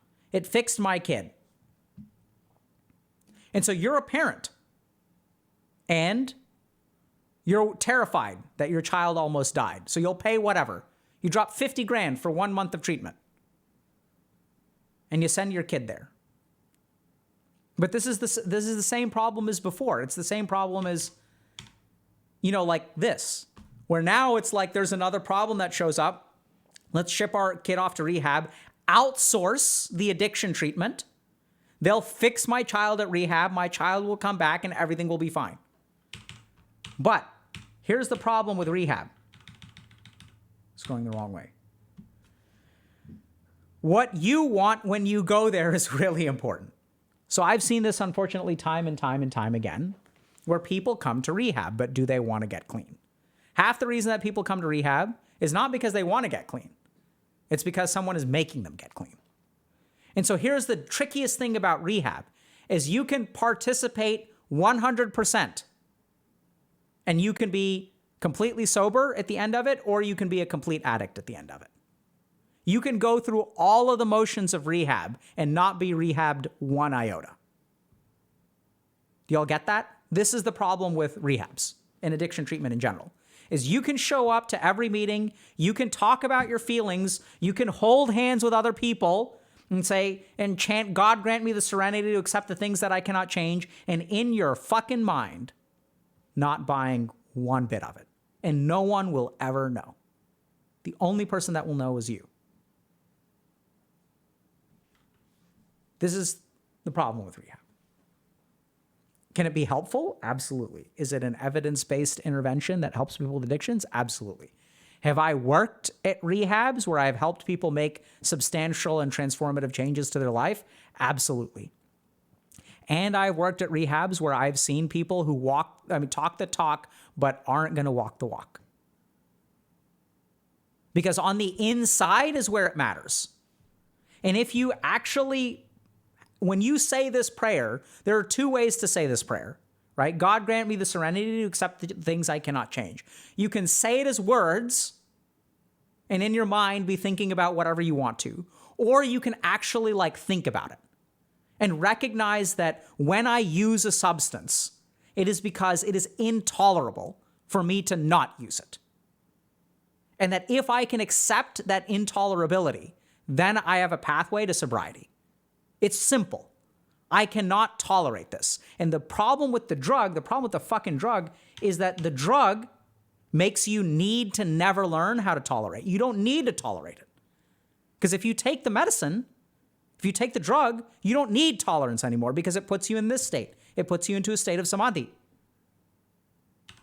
And so you say this prayer because they just toss this stuff out at you, right? Because even in these rehabs, they're like factories. You get, we've got 14 newbies today. Go get checked in over here. They're, room checks every 2 days. Thursday is lasagna night. You'll get your 1-day chip, your 1-week chip, and your 30-month chip. And then they have graduations and all these other kinds of ceremonies and things like that, which matter to some people and don't matter to other people. And so it's like this script. But a script is not a substitute for a map or a compass. A script is not a substitute for anyone capable of giving one iota of good advice. But this is what's happened, is we become scripted. And so you go through the motions, right? And then are you better off after? Who knows? Who knows? This is a problem with rehabs. The other subtle problem, rehabs are great in general, just to be clear. We're just sort of talking about the downsides, which, remember, that has a lot to do with her, right? It's not so much that the rehab doesn't work. The downside, though, is that there are some rehabs whose business model is to not work. So I've seen this, unfortunately, in some very upscale, very expensive rehabs that cater to executives. But their business model is you're going to come to this beautiful place, on an island off the coast of Florida or something, some beautiful area of California, in Napa Valley. And we're going to you're going to get sober. We're going to do this spiritual kind of talking about stuff. You're going to talk about your feelings. You see a therapist. You're going to do an infrared sauna, and you're going to do this, and you're going to get massages, and you're going to do yoga. You're going to learn how to meditate. And by the way, we're going to artificially restrict your substances. You don't actually have to do work, but it's going to be basically a 30-day vacation that you feel fantastic afterward. And then we're going to have very poor aftercare, and we're going to send you back into the environment where you have access to alcohol. And you're just going to screw up again. And when you screw up, you had such a positive experience here that you'll come back, and we get repeat business. And by the way, here's your loyalty rewards program. 10 visits, your 11th is free. These kinds of places exist. It's unfortunate. But their business model survives off of repeat customers, right? I don't know how intentional it is, because they'll collect data, sort of, right? So very few rehabs, very, very few rehabs will advertise what their success rate is, 2 years out or 3 years out. They won't even collect it. No one knows. It's sad, but unfortunately it's true. And here it is, right? What, you think because I went to rehab, I stayed clean? Ain't that the point? Well, the whole world's coming to an end, and I haven't even graduated high school yet, right? So here it all comes together. This is the thing about addictions, is that it's an integration of everything. It's an integration of all the above. It's an integration of the world going to hell, outsourcing various things, pieces of your life that are being handled by this person versus that person, that person versus that person. And you can choose to participate or not participate. You just go there, you sit with the therapist, you talk about your feelings for an hour, you leave, and you go and you get high. You go to rehab, you get your chip, you say the words, you go and you get high.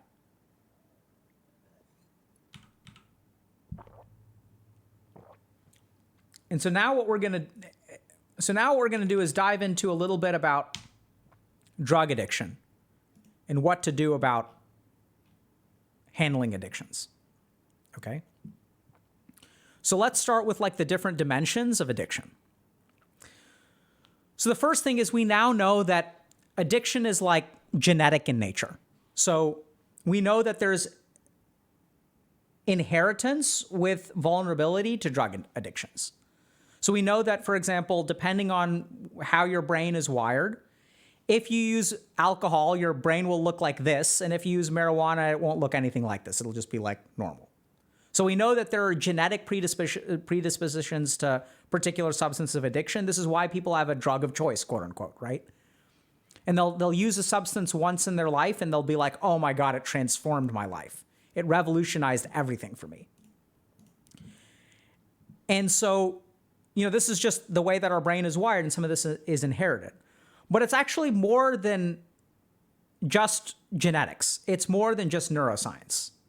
It's also parents, right? So what is the scenario, if you guys have seen the show? So here's a mom who's having, a little bit too much wine at dinner. So how are we taught to handle things by our parents, right? So how does this mom handle her emotions? She just drinks. What are the lessons that we're taught by our upbringing?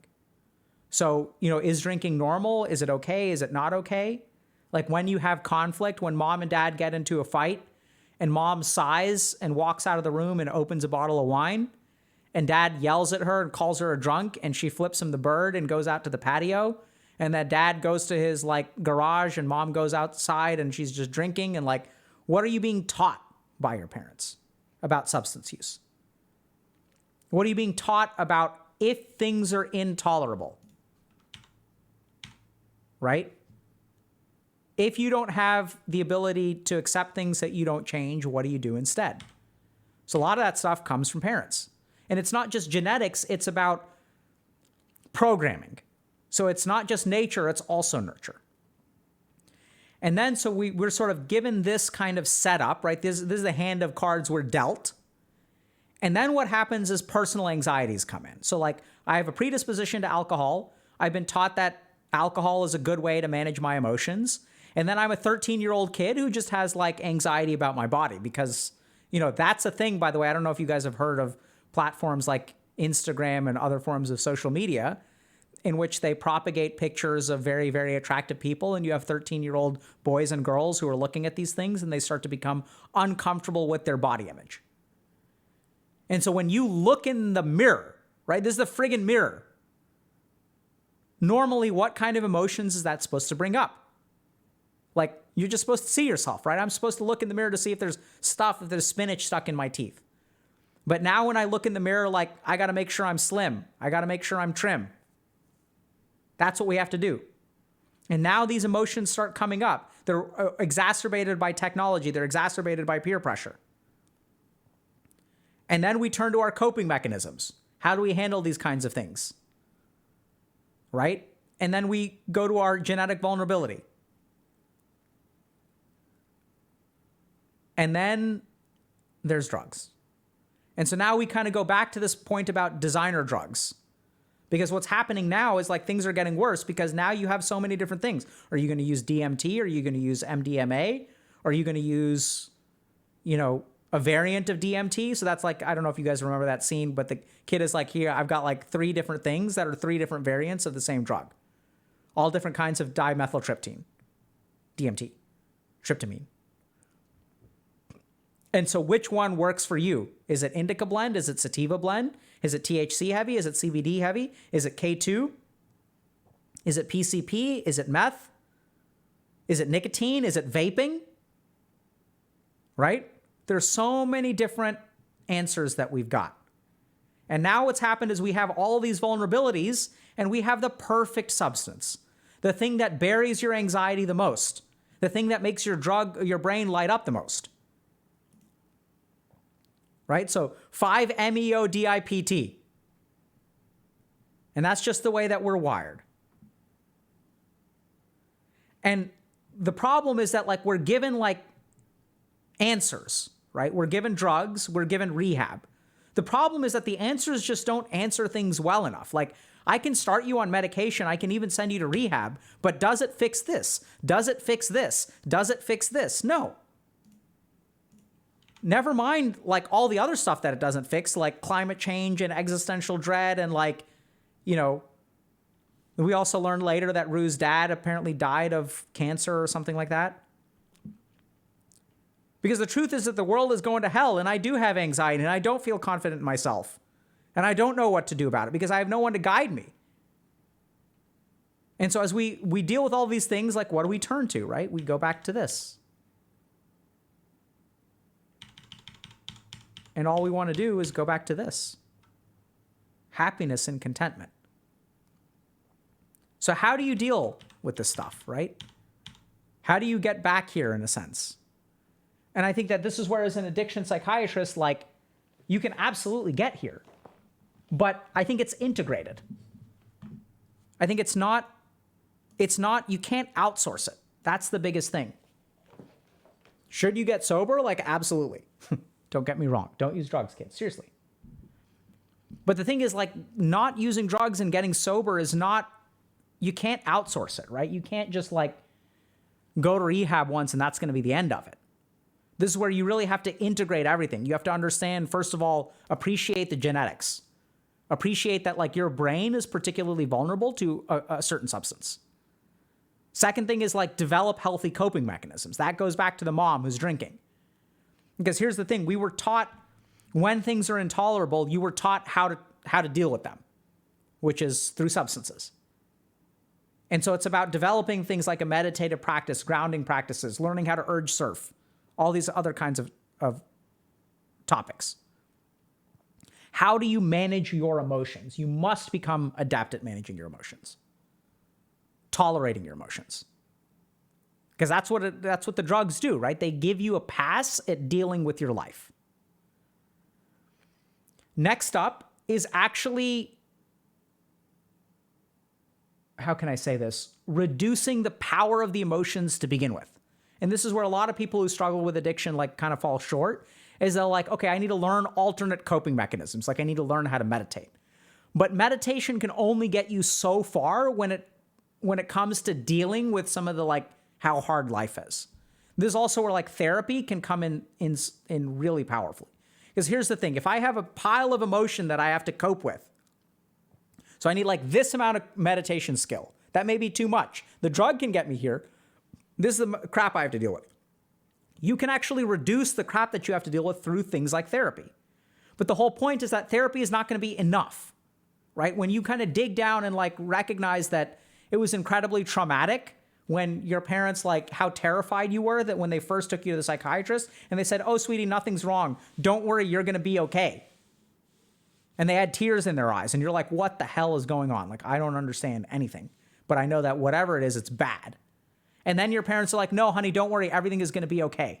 And that's the moment in which reassurance no longer worked for you. And then you stopped trusting people reassuring you. And if you think about, if I can no longer be reassured by other human beings, what does that do for my anxiety? Because now I can't be reassured. So I'm just screwed constantly. And then the only thing that works is drugs because I'm not able to be reassured. Why am I not able to be reassured? Because I had a traumatic experience where my parents were reassuring me and nothing is wrong. And then I started to distrust reassurance. You guys get that? I'm just kind of tossing that out there, but I've seen it. Right? So, like, once you start to distrust reassurance, like, the world becomes a terrifying place. Because if you ever get anxious, there's nothing that can make that anxiety go away. And so as you work with a therapist, hopefully a good therapist who can help you realize that, then it's like, oh my God, I need to practice. I need to learn how to be reassured again. You work on that, and then suddenly you're able to be reassured, which means when you're feeling like this and a friend comes and says, hey, let me help you, that they can actually bring it down. And now you can meditate enough, right? So it all has to come together. You have to work through the crap that you've built up psychologically, through all of your micro traumas and whatnot. But that's not going to be enough. You're also going to have to learn how to meditate. You're going to have to learn alternate coping mechanisms. You're going to have to also have insight and understanding into how your parents taught you to deal with emotions. So in Sanskrit, we call those kinds of things samskars. right? These are like the lessons that your mind learned through suboptimal emotional processing. They're the psychological scars that are left with you through negative experiences. And then you carry those scars with you. We understand this stuff really well because we call it like relationship baggage, right? Like, oh yeah, like why didn't that relationship work out? Oh, like that dude just had way too much baggage. We carry stuff with us that's unprocessed and affects the present. So you got to go through and clean that crap out. And by all means, engage in treatment, right? There may be a role for medication. Like here I am sort of talking about the downsides of medication and stuff like that, because it does like zone people out. But this is where like if you have a good clinician, and this is where I sort of hate the direction that psychiatric treatment is going, because we've started to separate out like psychopharmacology from psychotherapy. So as medicine is becoming more and more specialized, I've got my prescriber and I've got my therapist and then I've got my group therapist. And then I have my yoga teacher, and then I have my meditation app. Like as human beings, we're having to assemble all of that. But the truth is that if all of that is housed in one mind, it helps the patient so much, which is precisely why I like doing everything. Like as a clinician, it's like we're doing the patient a disservice. I'm just prescribing medication.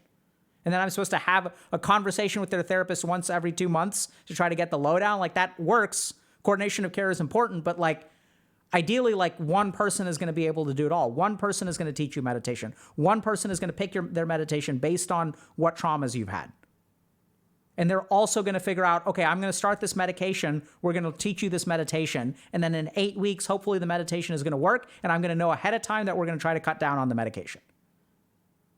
And for the next 8 weeks, I recognize that you feel like a zombie, but I really think you need the medication. And this is why we're doing the meditation, so that we can cut down on the medication in 8 weeks. But I need you to take it every single day.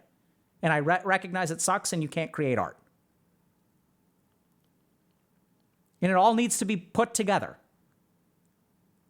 And the most important thing is to build a life that is worth living. So here's the thing that I think is like missing most fundamentally from addiction treatment. Is that when the value of forgetting is more than the value of remembering, someone will reach for a drug. The true antidote to addiction is to want to be in the world, right? It's when like forgetting the world and oblivion is not as good as being awake and alive. Doug. That's the honest to God's truth. And this is the reason why we like focused on like creating something like a coaching program here at HE. Is because like the problem is that like Ruth said, no one gives you a map for like what to do in life. And so like therapists are really good at like dealing with trauma and stuff, but I don't know that therapists are great at like helping you work on your resume. Right? Because that's not what we're trained in. But at the end of the day, like the sacrifice of the drug, the reason that people get addicted to drugs is because the benefit that they get from the drug outweighs the cost. At the end of the day, very simple. And so what you have to do if you really want to stay sober is build a life that is worth living. Build a life that you don't want to forget. And that's hard. And the problem is that like we don't even have a formal way of doing that. Right? It's all this autopilot crap that's gotten hijacked. It's like go to college. They stopped teaching a lot of stuff at college a long time ago. It stopped being about education, and they still teach a lot. But colleges stopped being about education. Universities stopped being about education. Think about the incentives of the people at your university. Who are your professors? How much formal training in teaching do your professors have? Think about that. Right? Like, I teach at Harvard Medical School, but I'm not a trained educator. Thankfully, my program was really emphasized that, so I feel lucky. But it's not like I have a master's in education. And so you have people teaching biochemistry who like are not great teachers. Some of them are. Some of them like it, and some are forced to do it. So all of our incentives are messed up. And the problem is like, you're the one who pays the price. You're the one who pays the price of 9/11. You're the one who pays the price of the 2008 economic crisis. You're the one who pays the price of the genetics that you were born with. You're the one who pays the price of the parenting emotional style that you were raised with. You're the one who pays the price of living in 2022 when there are like 15 kinds of designer drugs. So your tendency to be addicted is at an all-time high because you have so many friggin' options out there and they've been purified and refined. If you think about vaping, people have recently seen studies that show that vapes are more addictive than cigarettes. Oh, who is surprised? Not I. The amount of nicotine and stimulant in the vape is actually at a higher dose than cigarettes. Why do you think they did that? It's to get people to smoke vapes. The deck is stacked against you in so many different ways. And the challenge here is that you have so many answers, right? Go to therapy, go to rehab, start medication, see a psychiatrist, go to Alcoholics Anonymous, do all these different things. Watch Dr. K. It'll change your life. But none of that is going to be enough. I'm not saying it isn't helpful. It's great. We're great too, by the way. Like, I believe in all of those things. But the problem is that that's not enough, right? The basic problem with addiction is that you can't just go through the motions. That's what's so devastating about it, being a parent with a child with an addiction. Is you can send them to rehab and you can see them go through the motions, but in the back of your mind as a parent, you never know what is going on in that child's head. Right? You never know. And that's ultimately what it comes down to. If you're a parent with a child with addiction, you understand this, that ultimately it's what's going on in their head. It's not what they show. It's not what they tell. It's not how they act. It's not what they say. It's none of that. It's what's going on in their head. Are they actually committed to sobriety or not? And in terms of getting sober, that's the only thing that matters. Or it's not the only thing that matters. It's incorrect. It's the thing that matters the most. You can't be a passive recipient of the rest of it. And so I love Euphoria because I think it does such a good job in 20 minutes to explain all of this stuff. From how the world that we're brought into to how we get diagnosed, how we get piled with diagnoses, how we get piled with medications, how that makes it hard for us to function, how we have all these anxieties about our like body image and all this kind of crap, and why we start using, and what happens when we go to rehab, and what doesn't happen when we go to rehab, and why addiction is so devastating. Because it's like, can you really blame someone if like what the addiction does is take away all their problems? That's just the first 20 minutes. We've got a lot more. I mean, not today, but in general. So check out the show. It's worth watching. If you know someone who struggles with addiction, I think it's pretty insightful. If you yourself struggle with addiction, I think it's pretty insightful. I think it's like a really good complement to like all the other stuff, right? So by all means, go see a therapist, go to rehab, and then watch the show. Sure. Large proceeds go to the foundation. Okay.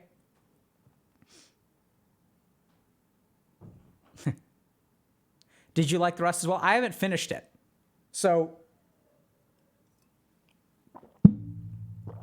I was taking notes during watching Euphoria. And my notes for the first 20 minutes are 10 pages long.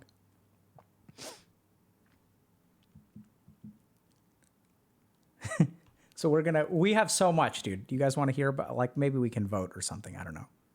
It's a mistake, but. So there's a lot of good stuff. Okay. So there's a correction. So ayahuasca DMT is technically South American, not Native American, mostly in Amazonian cultures, but not limited to. Peyote mescaline is the Native American equivalent and is limited historically to tribes in what we call now Mexico and Texas. Thank you for correcting us. Apologies for that misattribution.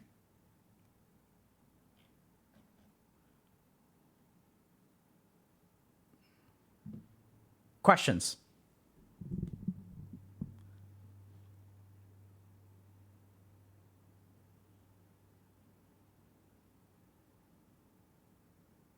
Yes, someone saying a friend who's an addict once told me she felt people that did uppers still had a want to live, while those who did downers, like she does, don't want to live anymore. Yeah, so here's the thing.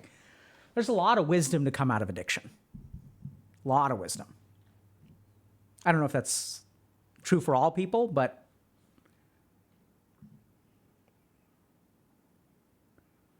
is becoming a psychiatrist still worth it if I want to actually help people personally? 100%.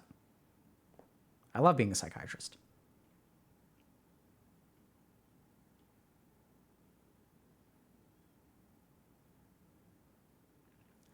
Dr. K, do you think parenting style you mentioned in the start could have caused me to have obsessive thoughts and health anxiety not diagnosed?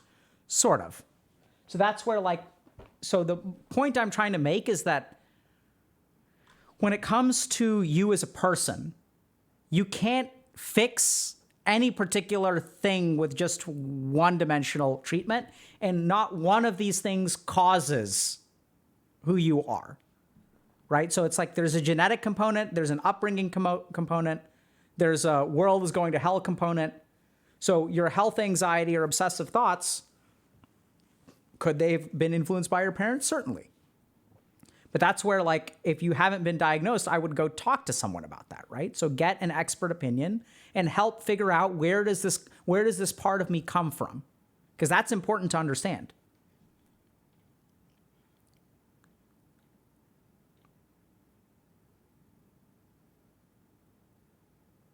So I'm seeing an unusual amount of personal questions.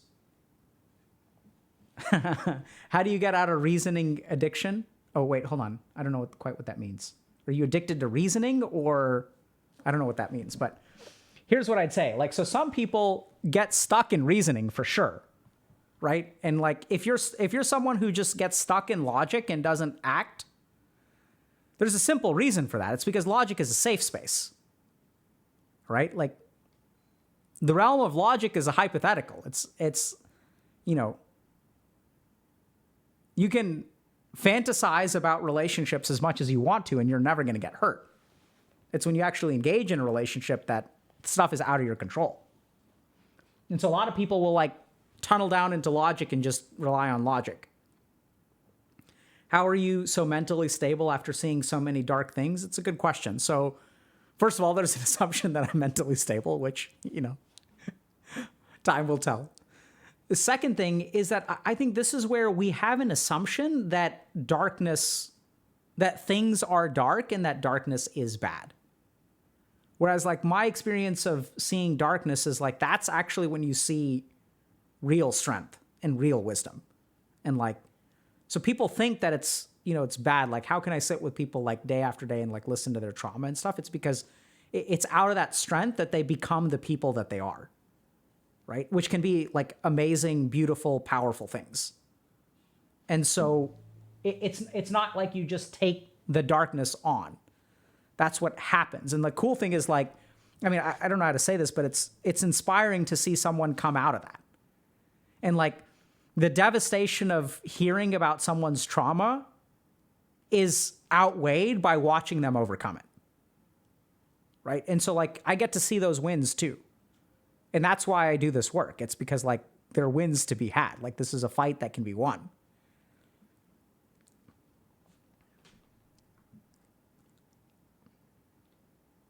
Can you be addicted to Dr. K? I wouldn't use the word addiction, but I think that there are a lot of people out there who spend a lot of time thinking about making change instead of actually making change. So it's interesting because I think that we can you can procrastinate on Dr. K just like you can on anything else. And you got to be a little bit careful because just because you may be learning something here, I'm not saying that hopefully this is less damaging procrastination in terms of you're getting some benefit from watching us. But at the end of the day, don't stop living your life because you spend too much time listening to Dr. K, right? That we can be a part of the problem too, 100%. So if you're using listening to Dr. K as a substitute for doing something in your life, then that's a problem. How do you learn to accept being unable to tolerate? So that's the first thing is you recognize that you're not able to tolerate, right? And that's got to be okay. And then the other thing that's really wild is that people who don't believe they can tolerate, a big part of that is the assumption that the suffering will go on forever. So it's not that you can't survive this second, it's that you can't survive the next 5 minutes and the next 10 minutes and the next hour. So when a human being is suffering, we think the duration of that suffering is forever.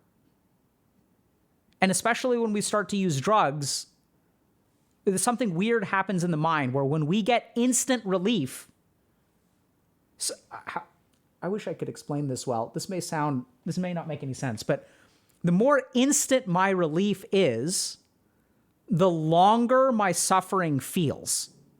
Does that make sense? It's like, for normal people, it's like, here's the duration of suffering, here's how long it takes to get better. And those things kind of match. And then as I shrink the amount of time it takes to get better, the window of suffering like increases by a proportionate amount. I don't know if that makes sense or not, but it's kind of weird. But like, and we sort of know this because if you look at different kinds of benzodiazepine drugs, the prescribed drugs that have the fastest onset of action are the ones that are the most addictive. So this is why like Xanax is so damn addictive, because its onset of action is very fast. Whereas you can take a medication like clonazepam, which has a slower onset of action, can still be abused, but is generally speaking less addictive. And so something weird happens that as long as you think that your suffering is forever, that's what makes it intolerable. And so the key thing about learning to tolerate your suffering is that it's intolerable, it's intolerable, it's intolerable, but I'm not going to act in this moment. I'm not going to act in this moment. It's intolerable. I'm not going to act in this moment. And then something magical will happen, which is that at some point you'll realize that like the suffering will go away on its own, because that's how the human mind works. Right? So imagine, some kind of resentment that you had from a birthday party in high school. That resentment can sort of stay with you in some level, but it's not like the suffering of that moment lingers for the rest of your life at that intensity. The flip side is also true. The joy of the birthday party doesn't linger for the rest of your life. So I'll talk to people who are really obsessed about their weddings. Like sometimes I'll get like marital conflict about weddings. I mean, it's not marital, it's premarital. Like, oh my God, I want this wedding and it needs to be this way, this way, this way. And the other person's like, no, like we don't need that. We don't need that. We talk about it a little bit. It's like, how long does the happiness of the wedding last? Right? You want this perfect day, this day of perfect happiness. How long do you get to hold on to that day of perfect happiness? How long can you hold on to the resentment of not having a perfect day of happiness? That can last a lifetime. 100%. The resentment can last forever, but the happiness never does.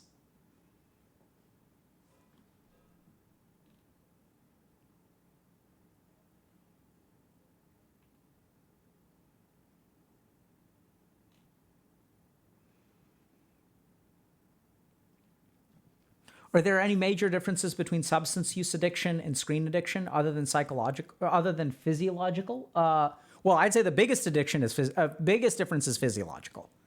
So if you look at substance use disorders, those are actually discrete chemicals that travel to your brain and activate very particular receptors in your brain.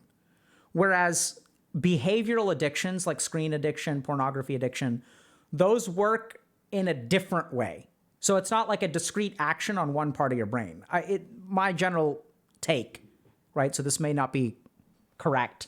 I mean, I'm familiar with the science behind it, but the science behind it is still evolving. But generally speaking, I think that like behavioral addictions affect more of the brain less intensely. Whereas like, if you take an opiate, like it's going to hyperactivate like your mu receptors in your brain. Like it'll just go straight there and just like turn them on like a switch. Whereas games are different. They'll still turn it on, but they'll turn it on in a slightly different way.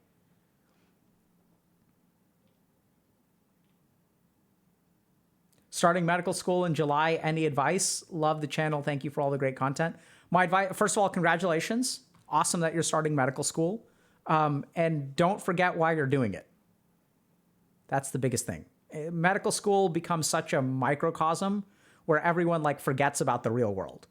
Like, just remember that the real world exists and you're in it to help people. It's not about getting an A on the test. Anytime you study, you should think a little bit about remembering that the reason you're learning this stuff is to help people. And that's why you should learn it, not to get an A.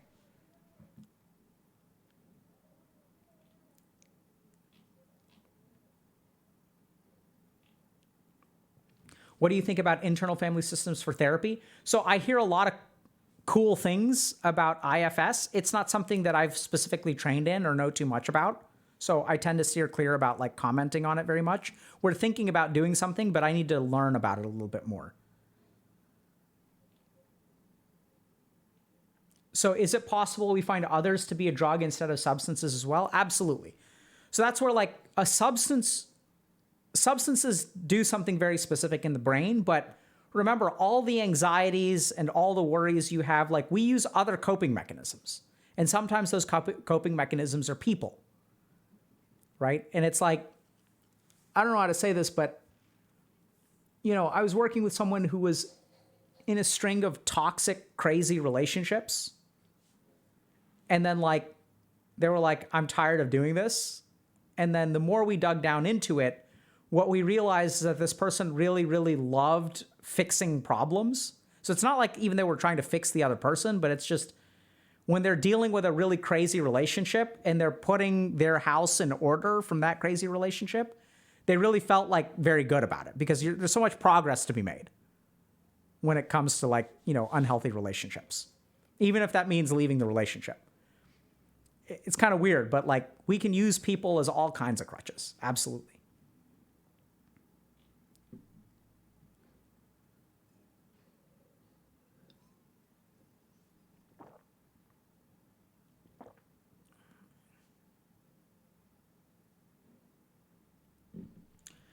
Dr. K, do you think that all human beings wish to go back to the womb? And if we all want that and drugs are getting more advanced, will there be a point where people are basically just stuck in a catatonic bliss? So the first thing is that when Otto Rank and Bion or Bion were doing this kind of research, we know a lot more about the experience of fetuses in the womb now. And fetuses in the womb aren't like 100% perfect all the time. It's the first thing to understand, right? So fetuses also experience all kinds of things. They'll experience discomfort. They'll experience things like caffeine withdrawal. They'll experience, and you kind of know this if you've been pregnant, because if you've been pregnant, like, your fetus will be in moods. They'll be unhappy. They'll be happy. They'll be like content. They'll be active. They'll be excited. They'll like certain things. They'll dislike certain things. So the experience of the fetus in the womb is not nearly as uniform as like the old psychoanalysts thought it was, which is just unadulterated bliss. That being said, I do wonder a little bit about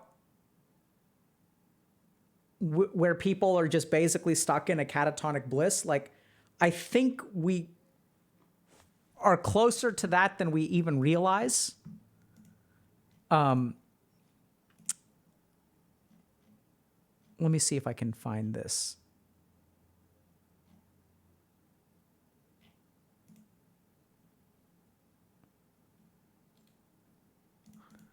I saw something on our subreddit recently. So I think we're kind of chasing after that. Hold on. Top.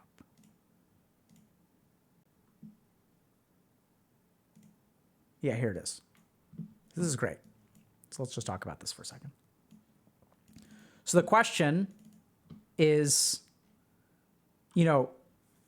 if we're all long for like the bliss of the womb, and drugs are getting like stronger and stronger, will we ever like get to a point where we're in a catatonic state of bliss? This is something that someone posted. So meditation versus endlessly scrolling. So meditation is, oh no, feelings. Wait, am I allowed to feel or should I not? 1 minute feels like 30 minutes. So boring, it's stimulating. And endlessly scrolling is, no feelings. Except the vague undercurrent of dread. 30 minutes feels like 1 minute and so stimulating, it's boring. And this is like why I love the internet, okay? Because I think that this is so true, dude. So I think what we're starting to do is we're not even using substances. What's happening is we're using technology to create pseudo-meditative states, right? So like technology is very good at like occupying you for 10 hours with like relatively neutral numbness. And the constant stimulation starts to numb us out, so it becomes boring.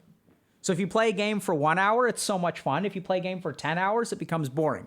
But you still kind of like keep doing it, right? On the flip side, we have meditation, which is, like can feel very long, like you lose track of time as well. But oftentimes in meditation, when you lose track of time, you don't lose track of 4 hours, you lose track of 5 minutes. And what we'll oftentimes find in meditation is that, 5 minutes of meditation can be incredibly rejuvenating. And then what we do in meditation is when we separate ourselves from all of these external stimuli, what we're left with is unadulterated experience, which is like pure bliss. So you're just like existing, but in a really good way. And so I think that there's a reason why we're moving towards endless scrolling. Like there's a reason why app developers are trying to create apps that do this. And the reason is because like it moves us closer and closer to this like meditative state. And we've sort of figured out almost in an evolutionary or Darwinian sense, what kind of technological engagement brings us the close to like numbness or peace. The problem is that I think that technology does bring us to numbness and meditation does bring us to peace. And you may ask yourself, well, what's the difference between these two? One is that there's an undercurrent of dread. And the other is that there's like not even an undercurrent, I would say an effusion of joy when done properly. And so are we going to move in this direction? I think we're already moving in that direction. I don't think it's going to be based on a substance. I think what we're moving towards is a society that is like moving into pseudo meditation. And I don't think it's a coincidence that technology usage and the interest in meditation have come hand in hand. So you see an astronomical increase in people wanting to learn about meditation and learning how to meditate, along with an increase in like doom scrolling. And I think that those are not a coincidence. That's like, there's a reason for that, right? It's because we need both of them give us something close to the same thing. It's just one gives it to us a lot better. Now, it'd be interesting to see whether, technology ever gets to the point where it can really adopt a true meditative state. I'm skeptical that it'll happen anytime soon. I think there's also a lot of stuff about, substances in meditative states where people want substances to be, people will say, oh, it's like basically like the same as meditation. I don't think so. We talked about that recently, so you can check out our recent stream on that. I don't think that's actually the case, but I think the two are very similar. So it's kind of like a sandwich and a hot dog. It's like they're kind of similar, but they're not really the same thing. It's a good question. Okay, speaking of meditation, shall we meditate?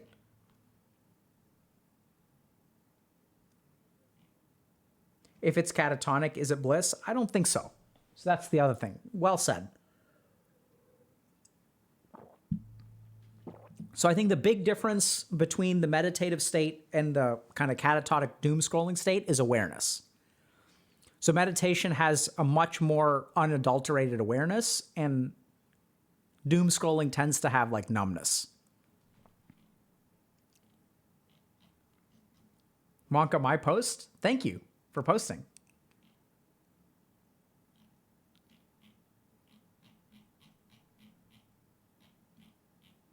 Okay, let's meditate. All right. So let's do let me think about, hold on.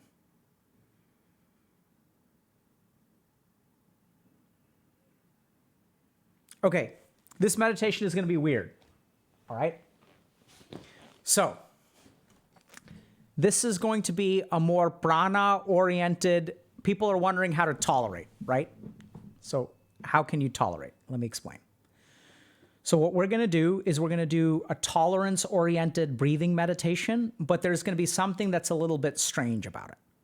So generally speaking, when I inhale, I'm going to be pulling air inside, and when I exhale, I'm going to be exhaling air, right? So air is going to go down with inhalation, and it's going to go up with exhalation. There's something really weird, which is that if you really pay attention, when you inhale, you can feel a rising force, for lack of a better term. And when you exhale, you will feel something in this channel kind of along the front kind of sink down. So it's not going to be the breath. It's going to be like something weird. Okay, so that's the best way I know how to describe it. So as you're breathing in, you can do one of two things. So we're going to breathe in and we're going to either imagine something coming from our belly button, our navel, up through this channel, out our throat. And as we exhale, we're going to feel something kind of moving back in and settling down in our navel. Okay? So the tricky thing here is that you can imagine that or visualize that, or you can feel it. Okay? So that's what I want y'all to do. It's not the diaphragm, because diaphragm is going to move down with inhalation. So what we're going to imagine is as we inhale, you're going to feel like it's weird. You're just going to feel this upward stuff. So focus on that and let it out. And then as you exhale, you're going to feel it kind of settling down. Okay? Any resources or videos for meditation? Absolutely. That's why we have Dr. K's Guide to Meditation. And we also have, like YouTube videos and stuff. So you can check those out as well. Can you force it? Yeah. So this is confusing. I know. So normally when we inhale, the breath goes down. We expand our lungs. We're sucking air in. And when we exhale, we push the breath out, right? So exhale is stuff moving out. Inhale is stuff moving in. Simple. Weird thing. If you actually pay attention when you breathe, you can notice a rising force when you inhale and a descending force when you exhale. That's what we're going to focus on when we breathe today. So you can visualize, if you can't feel anything, you can visualize almost like a light or an energy or a heat going from your belly button up through your chest, through your throat, and kind of out the mouth as you inhale. Or as you exhale, something is going to be descending in that same channel. Okay?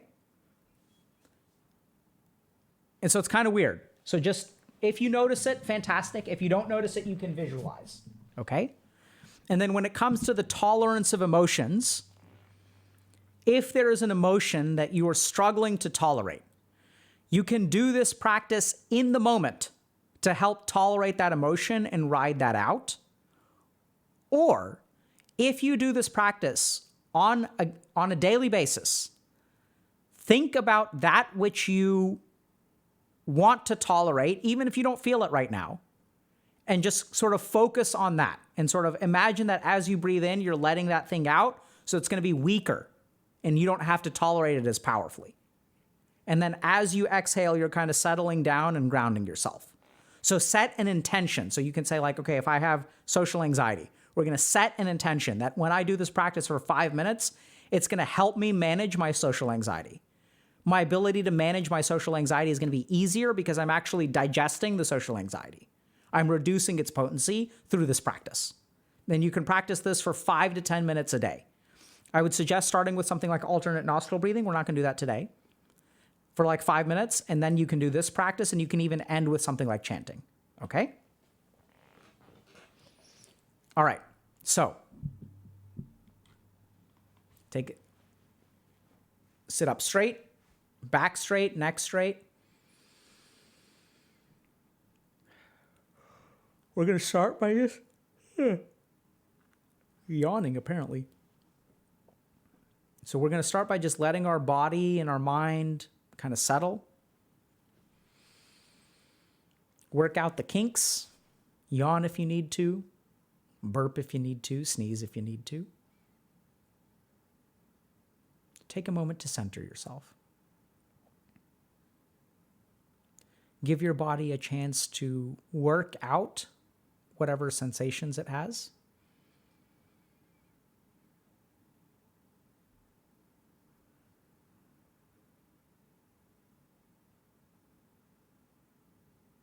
And now we'll begin the practice.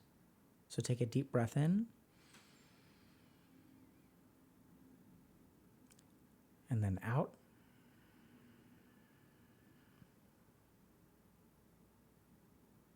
Now continue to breathe in and out. And continue going at your own pace. And notice that as you breathe in, there's almost a buoyancy, like a ball, that rises in your chest with inhalation and then descends with exhalation. And with each breath, just track that ball as it rises and falls.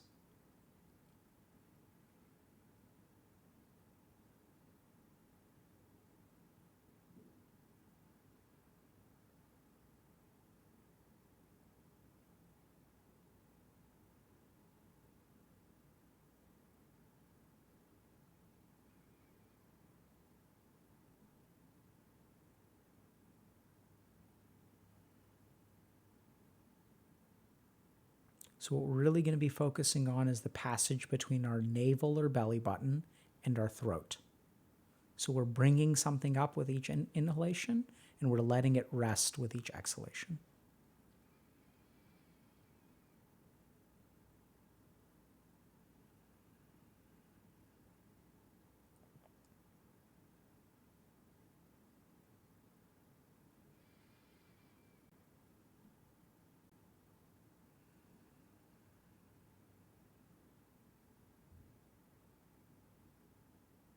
We'll continue for about another 2 minutes.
And now go ahead and finish the round that you're on.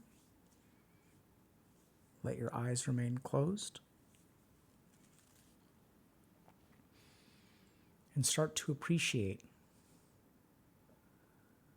that if you have something that you need to tolerate, this state that we just stepped into is absolutely yours to control.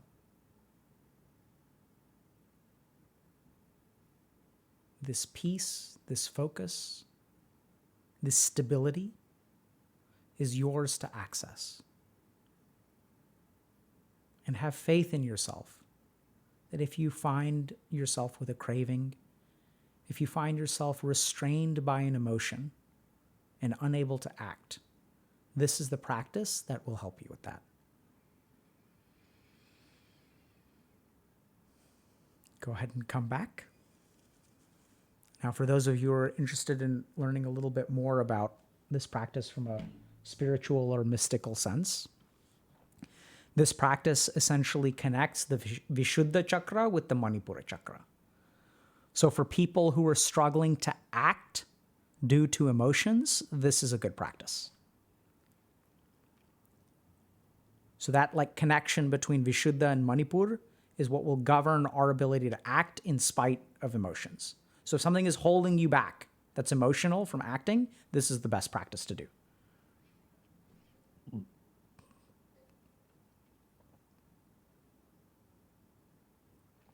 So some people are saying this was hard to do. Some people are saying this is my favorite. This is why we teach different things. And I know it's kind of weird. I don't know scientifically what's going on. I don't know if any of this Prana Shakti stuff is real. But what I do know is that when people do these different practices, some people take to them and it makes it very easy for them to meditate. It makes it very easy for them to enter a tranquil state of mind.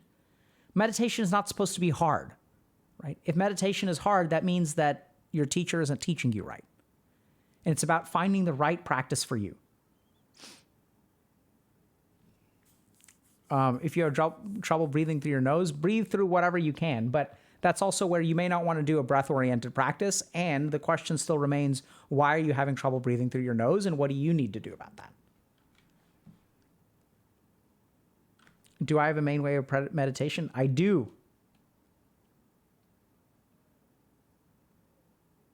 Do you think that you should stick to one type of meditation if it works for you, or keep trying to be with very different meditation styles? I think there's value. So I started doing a meditative practice in August of 2003 that I still do, which I think is awesome. So I've been doing that meditation practice for 19 years to great effect, and I'll tack on other things. So depending on what your goals are, I'll do other kinds of meditation practices for months or years, and then kind of finish those and move on. So it's kind of like both, right? So find practices that work for you, but I'd also encourage you to continue exploring. And then what you'll end up with is a set of practices that feel good. And you may find that, especially with like some of these more mystical practices, you don't necessarily have to do them forever. So if you have emotional blocks that are keeping you from action, you do this practice for maybe like 6 months, and then like hopefully those will kind of be done, and then you move on to something else. Is there ranked meditation? 100%.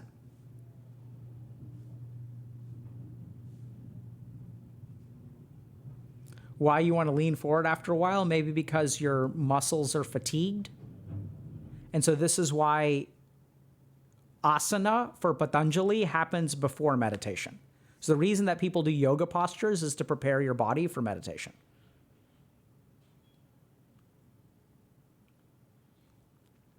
Who is rank 1? There are lots of rank 1s. Buddha was probably rank 1. Shiva was probably rank 1. This meditation doesn't really have a name. I guess you could call it the Manipura Vishuddha Prana Shuddhi Shakti. One of those two is what I would call it.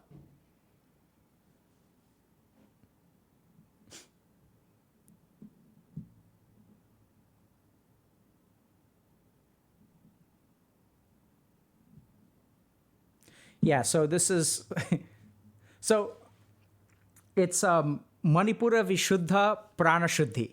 Let's call it that. So when people are sort of saying like, you know, like, let's say I make a pasta dish and people are like, what is this pasta called? Right? It's like, it's pasta, it's got garlic, it's got olive oil, it's got capers, and it's got broccolini. You know, so you can sort of, it's like meditation is actually like cooking with ingredients. You can put things together in different combinations. Oh, you like something spicy? Like I'm going to put some chili pepper in there. Oh, like you know, you're dairy, you're lactose intolerant. Like we're going to skip the cheese and we're going to use olive oil instead of butter. You can make different modifications in meditations, just like you can with food. And so people will ask, okay, what's this dish called? Like, you know, if you add chili and you take out butter, like, does the name of the dish change? Like, sure.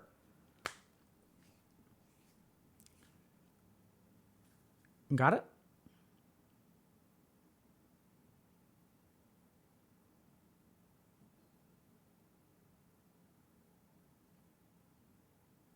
I really like mantra meditation, personally. Like, I love mantra meditation is kind of my favorite now.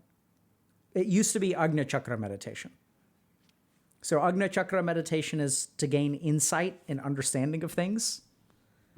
And I did that for a long time. I still do that some, but now I do more mantra meditation because mantra is about the accumulation of energy and power. Who are we rating, chat?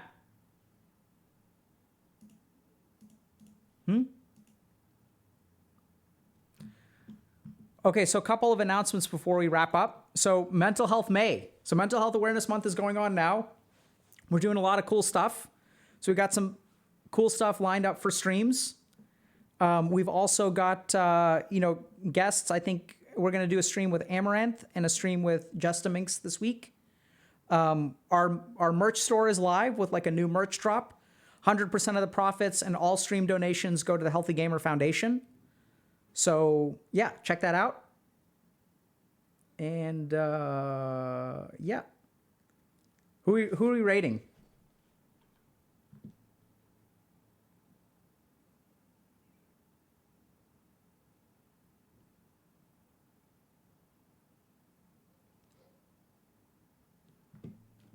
Ganji Kid? Okay, let's see.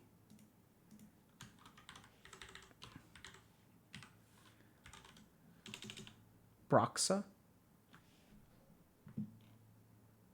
Is Amaranth streaming right now? When does Amaranth stream? Oh, she's live. Let's just rate her.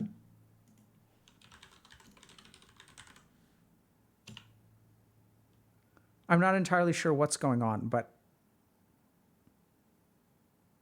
this seems interesting for sure.